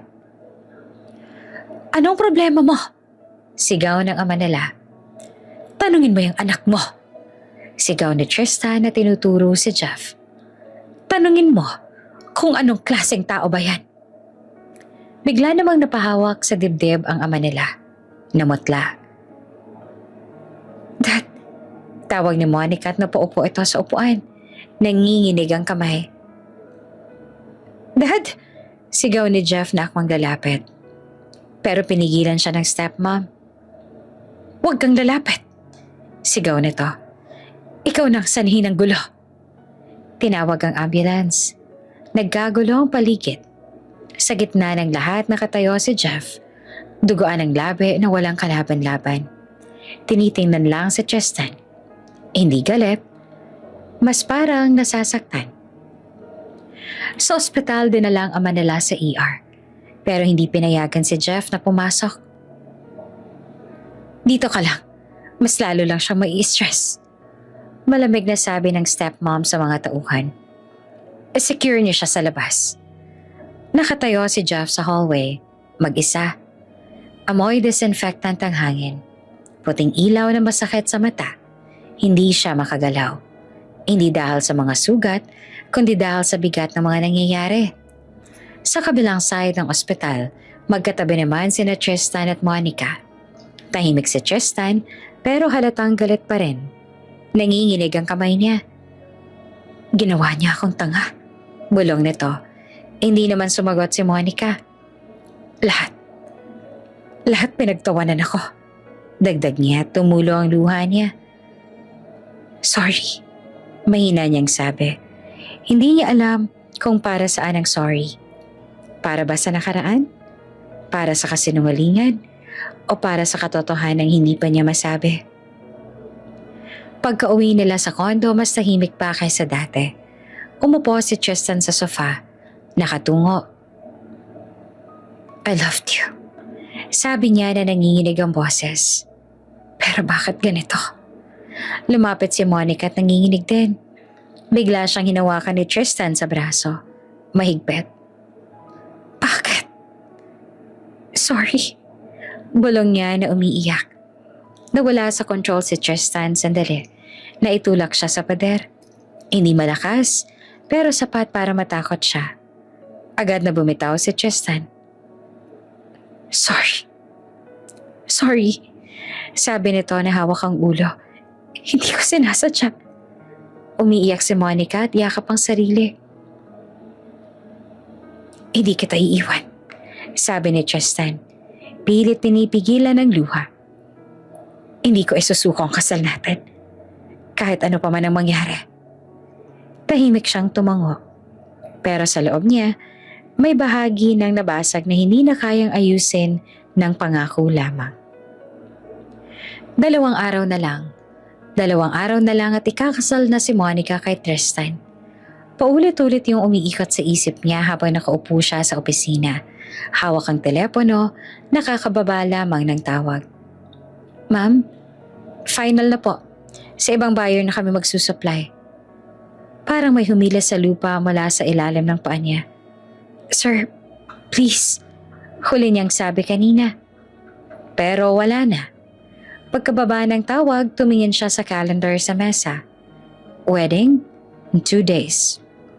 Sa parehong linggo na dapat pinakamaganda sa buhay niya, doon pa nasisira ang negosyo niya.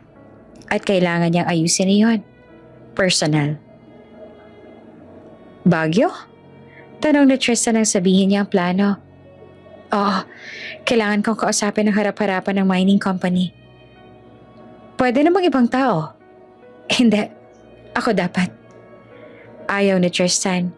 Halatang may tensyon pa rin sa pagitan nila. Pero sa huli, pumayag din.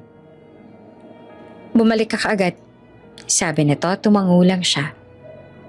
Sa Baguio, malamig ang hangin. May amoy ng pine trees at basang lupa. Makapal ang ulap. Parang mabigat ang langit.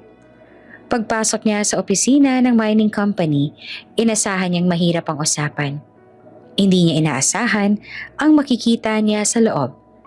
Nakatayo roon, nakaharap sa bintana. Si Jeff. Parang tumigil ang mundo niya ulit. Anong ginagawa mo dito? Bulong niya na halos pabulong. Lumingon si Jeff at hindi siya mukhang nagulat. Investor ako ng company mo, sabi niya. At ayoko mapunta sa ibang supply. Hindi na sila nag-away. Hindi na rin nagtanong. Sa loob ng conference room, magkatabi silang nakipag-usap sa supplier. Professional, kalmado. Parang walang kasaysayan. Sa huli, pumayag ang mining company na ituloy ang kontrata. Paglabas sila ng building, malamig ang hangin pero mas malamig ang katahimikan sa pagitan nila. Salamat, sabi ni Monica. Hindi lang to para sa'yo, sagot ni Jeff. Para sa business. Pero pareho nilang alam na hindi iyon ang dahilan.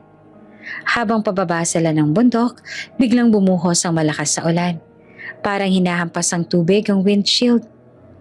Sir, parang may problemang makina, sabi ng driver ni Monica. Maya-maya huminto ang sasakyan at biglang nagreklamo ang driver. Nahihilo, nasusuka. Stranded sila. Sarado na rin ang mga daan pababa dahil sa landslide warning. Sumama ka na sa akin, sabi ni Jeff. May SUV ako sa likod. Wala siyang choice. Sa daan, sunod-sunod ang mga sasakyan na humihinto. Maraming taong naghahanap ng matutuluyan.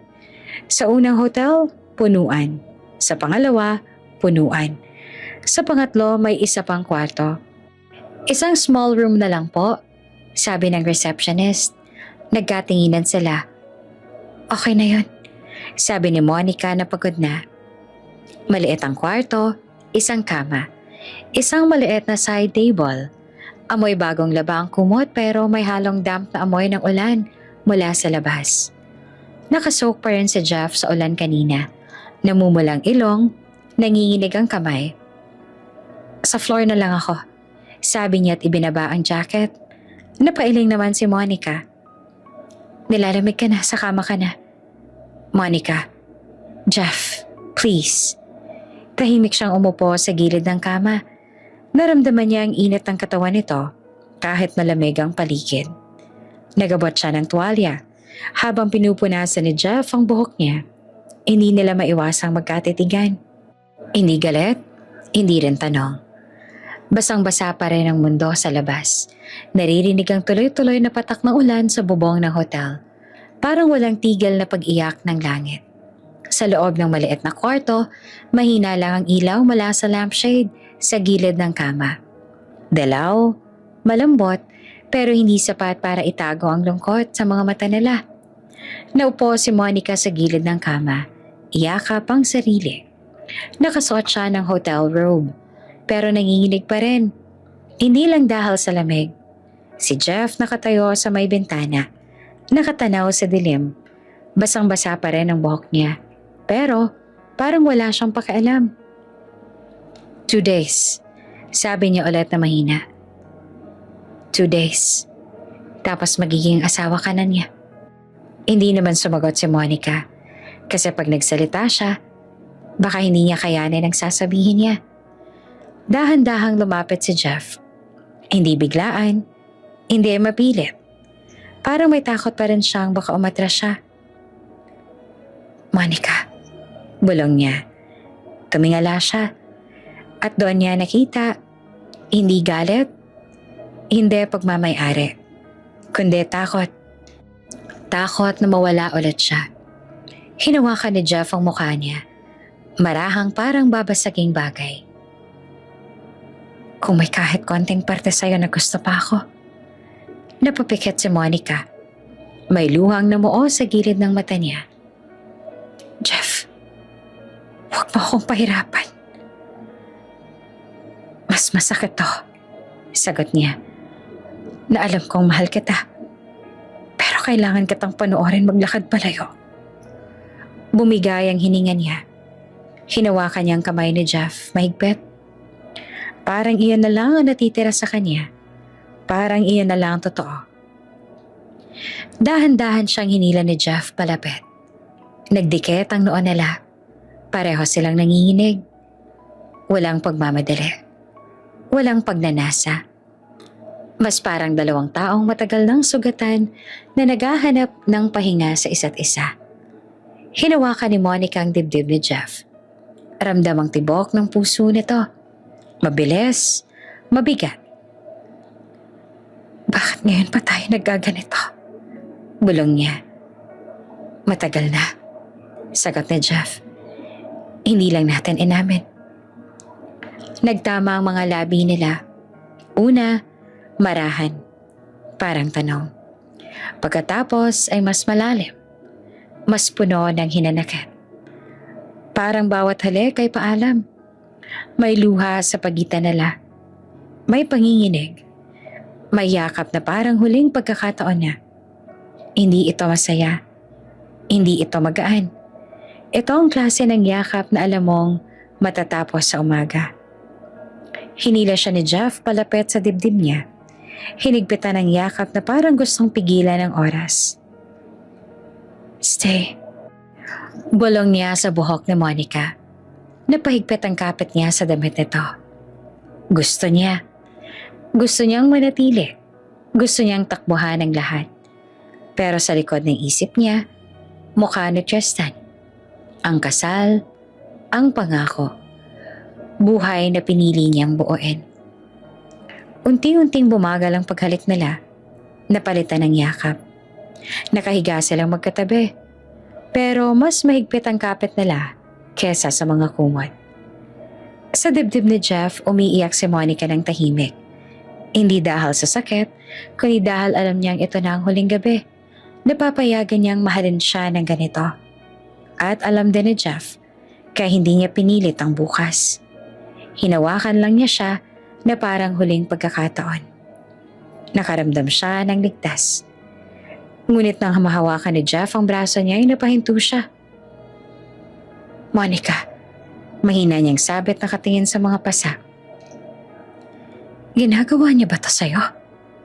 Hindi siya sumagot. Pero sapat ang katahimikan. Hinawakan ni Jeff ang noo niya at dumikit ang noo nila. Hindi kita pwedeng pabayaan. Napayakap siya lalo. Pero sa loob niya ay may takot. May guilt. May desisyong kailangang gawin. Kinabukasan, pumasok ang liwanag sa pagitan ng kortina. Nagising si Jeff na malamig ang kama sa tabi niya. Wala na si Monica.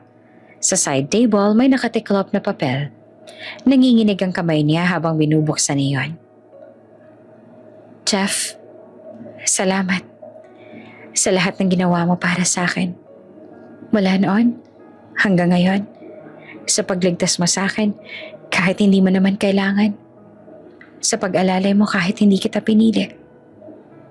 Pero ito ang totoo. Pagod na ako. Pagod na akong tumakbo. Pagod na akong mamili sa pagitan ng tama at masakit. May mga desisyon na kailangan kong panindigan. At kahit masakit para sa akin, kung mahal mo ako, hahayaan mo akong piliin ang landas ko. Kahit hindi ikaw ang dulo. Masaya na ako na naging malaking parte ka noon. Kailangan mong lumayo para maitama natin ito. Hindi dahil wala akong nararamdaman, kundi dahil ito ang tama. Monica. Mahigpit na hinawakan ni Jeff ang sulat. Sa labas, tuloy pa rin ang ulan. At sa loob ng maliit na kwarto, may pusong naiwan na naman sa umagang walang paalam. Maaga pa lang nasa eroplano na si Jeff. Hindi niya tiningnan ang city skyline habang paalis ang Pilipinas. Hindi siya nag-headphones, hindi siya natulog. Tahimik lang siyang nakaupo, nakatitig sa kawalan. Sa bulsa ng jacket niya nakatopi pa rin ang sulat ni Monica. Paulit-ulit niyang binabasa sa isip kahit hindi niya nalalabas. Kung mahal mo ako, hayaan mo akong piliin ang landas ko. Mas masakit pala ang magmahal nang hindi lumalaban. Sa kabilang banda, gumaling na ang ama nila. Nakalabas na ng ospital at ngayon ang araw na ang kasal na Tristan at Monica. Punong-puno ng media ang simbahan. May mga camera, mga reporters sa labas. May mga social media live streams. Society Wedding of the Year, sabi ng isang host sa TV. Sa Singapore, sa loob ng isang private hospital room, tahimik ang paligid. Amoy antiseptic at bagong labang hangin. Malinis, maputi at malamig. Nakahiga si Jeff sa hospital bed. Nakakabit sa makina ng dialysis. May tubo sa braso niya. Dahan-dahang umiikot ang dugo papunta sa makina. Sa tapat ng kama ay may TV. Live coverage ng kasal. Naka-close up ang simbahan. Ang mga bulaklak, ang red carpet. Hindi siya dapat nanonood. Pero hindi niya mapigilan. Lumabas si Monica sa kotse sa screen. Nakaputing gown, mahabang train, mukha siyang perpekto. Napapikit si Jeff. May kirot na hindi kayang tapatan ng kahit anong sakit sa katawan. Pinatay niya ang TV. Hindi niya kaya. Napabuntong hininga siya at napahawak sa dibdib. Duwag. Bulong niya sa sarili. Kung hindi ako umalis noon. Kung hindi siya umalis ng umagang yon, 7 taon na nakalipas, kung nilaban niya, kung hinanap niya, kung hindi niya piniling mawala. May luhang dahan-dahang pumatak sa gilid ng mata niya. Tahimik lang. Walang nakakaalam. Maliban sa isang tao. Sa Pilipinas ay nasa hotel suite si Tristan, naghahanda para sa kasal. Nakasuit siya pero walang karaniwang excitement sa mukha niya. May kumatok sa loob ng dibdib niya na hindi niya maipaliwanag. Biglang tumunog ang phone niya. Marco calling. Kaibigan ni Jeff. Hello? Sagot niya na medyo iritado. Busy ako. Alam ko. Sabi ni Marco sa kabilang linya na seryoso ang boses. Pero kailangan mong marinig to bago maglakad papunta sa altar. Napakunot ang noo ni Tristan.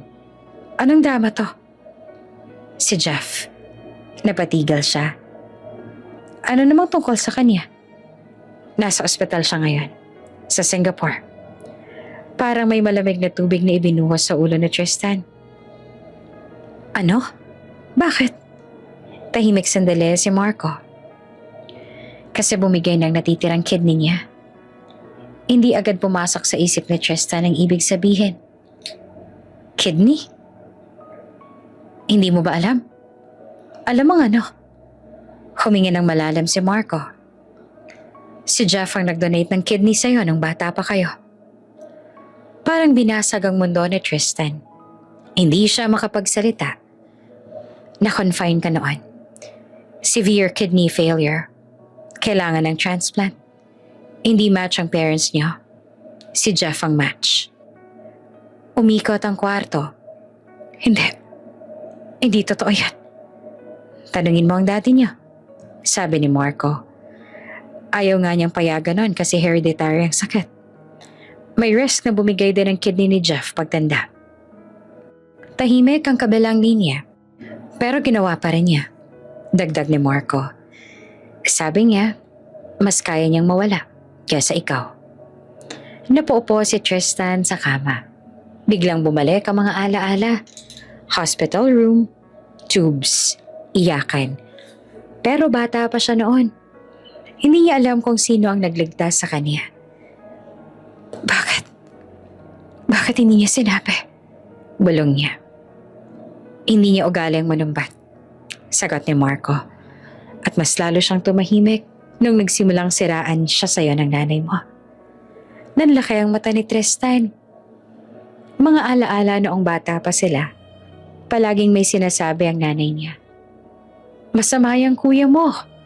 Inggit yan sa'yo. Gusto ka niyang malagpasan. Pinaniwalaan niya. Unti-unti siyang lumayo kay Jeff. Hanggang sa naging formal na ang relasyon. Hanggang sa puro na lang kompetisyon ang natira. Hindi lang yan, sabi ni Marco. May mas malala pa ba? Paos na tanong ni Tristan. Naalala mo ba nung high school? Yung mga bullies na nananakit sa'yo sa parking lot? Oo. 3 lalaki. Mas malaki sa kanya. Biglang may sumuntok sa isa. Nagkagulo at umalis ang mga bully. Hindi niya nakita kung sino ang tumulong. Si Jeff yun, sabi ni Marco. Na-hospital pa nga siya nun kasi 3 ang kalaban niya. Parang may bumara sa lalamunan ni Tristan. Bakit? Bulong niya. Dahil kuya mo siya, sagot ni Marco. At kahit galit ka sa kanya, hindi kanya kailanman tinalikuran. Tahimik ang linya. Sa labas ng kwarto, naririnig na ang coordinator. Sir Tristan, 10 minutes. Hindi siya sumagot. Sa loob niya, unti-unting gumuguho ang lahat ng pinaniwalaan niya. Lahat ng galit niya kay Jeff. Lahat ng paninisi. Lahat ng suntok. Lahat ng traidor ka. Nasaan siya ngayon? Mahina niyang tanong. Nasa dialysis. Sagot ni Marco. Nanonood sana ng kasal mo kanina.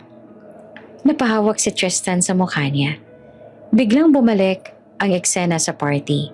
Ang suntok, ang dugo sa labi ni Jeff. Ang hindi paglaban nito.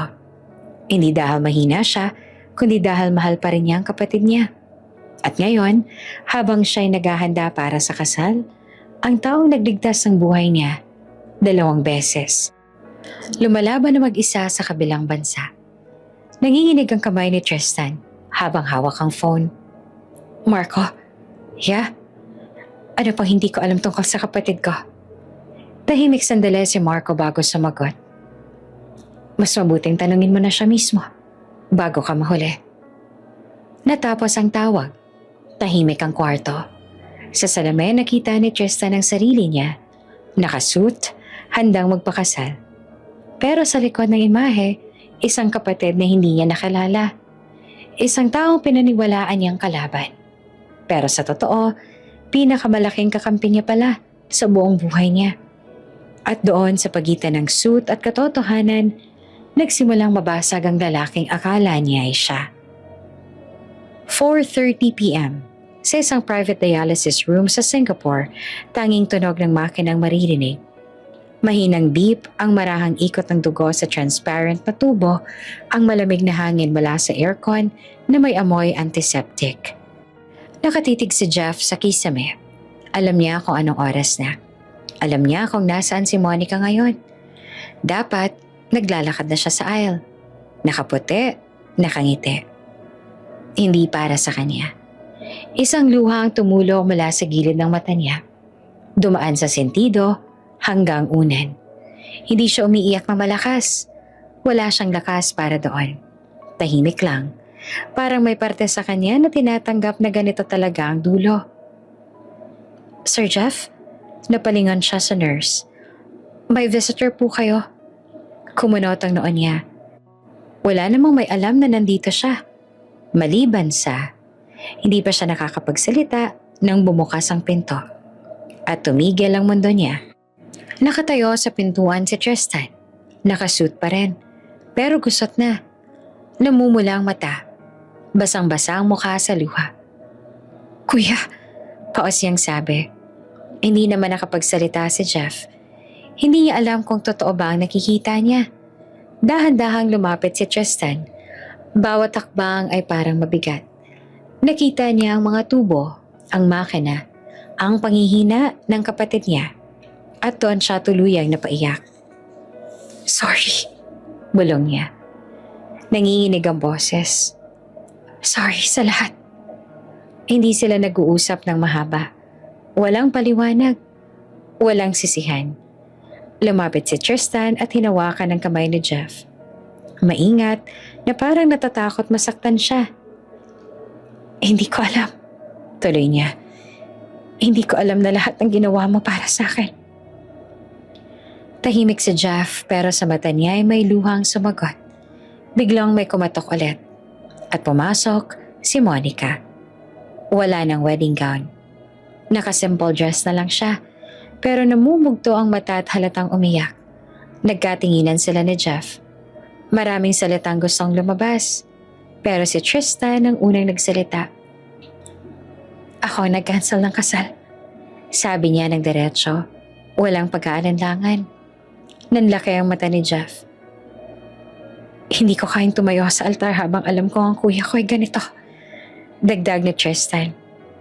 At habang alam ko, hindi ako ang mahal niya. Tahimik si Monica, pero tumulo ang luha niya. Lumapit siya sa kama. Hinawakan ang kamay ni Jeff.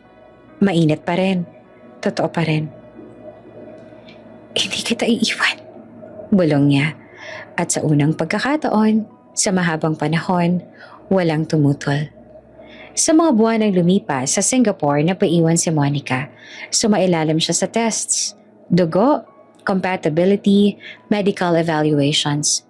Hindi siya match pero hindi siya sumuko. Naghanap siya ng donors. Nagbasa ng medical forums, nakipag-usap sa doktor. Hanggang sa may nahanap. Successful ang transplant. Mahaba ang naging recovery ni Jeff. May mga gabi na masakit, may mga araw na mahina siya. Pero sa tabi niya, laging nandoon si Monica. Tahimik, matatag, hindi bilang utang, hindi bilang guilt, kundi dahil pinili niya. Isang taon ang lumipas sa isang maliit na bayan sa Switzerland na papalibutan ng bundok at snow tuwing taglamig. May maliit na bahay na may kahoy na balcony at tanawang lawa. Doon nakatira sina Jeff at Monica. Tahimik ang buhay. May maliit na jewelry studio si Monica sa bahay.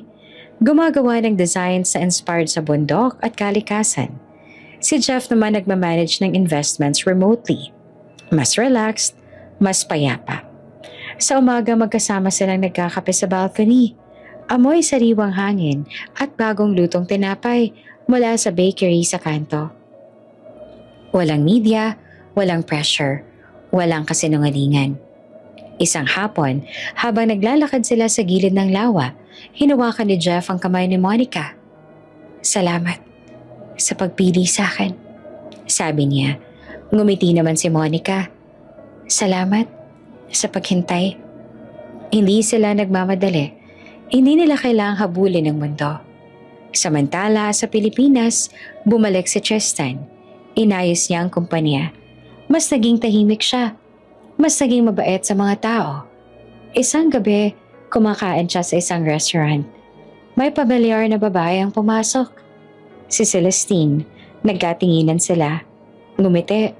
Umupo siya sa mesa niya. Long time, sabi ni Celestine. Yeah, sagot naman ni Tristan. Nagkwentuhan sila, kumain, tumawa. Mas magaan na ang pakiramdam. Sa gitna ng usapan na pangiti si Tristan. Alam mo, sabi niya na medyo nahihiya. Bakit hindi na lang kaya tayo? Napatawa si Celestine. Grabe ka, sabi niya pero may pamumula sa pisngi. Nagkatinginan sila. At sa unang pagkakataon, pareho silang hindi nasasaktan. 5 years later sa Switzerland. Taglamig, nakasnow ang bubong ng bahay. Sa loob mainit ang fireplace. May maliit na batang babae na tumatakbo sa sala. Hawak ang kahoy na laruan. Daddy! Sigaw niya't ngumiti naman si Jeff habang binubuhat siya. Sa sofa nakaupo naman si Monica at pinapanood sila. May hawak na mainit na tsokolate. Tahimik ang buhay pero puno. Hindi perpekto pero totoo. At sa labas ng bintana patuloy ang pagbagsak ng snow. Parang paalala na kahit gaanong kalamig ang mundo minsan, may mga pusong handang magpainit sa isa't isa hanggang dulo.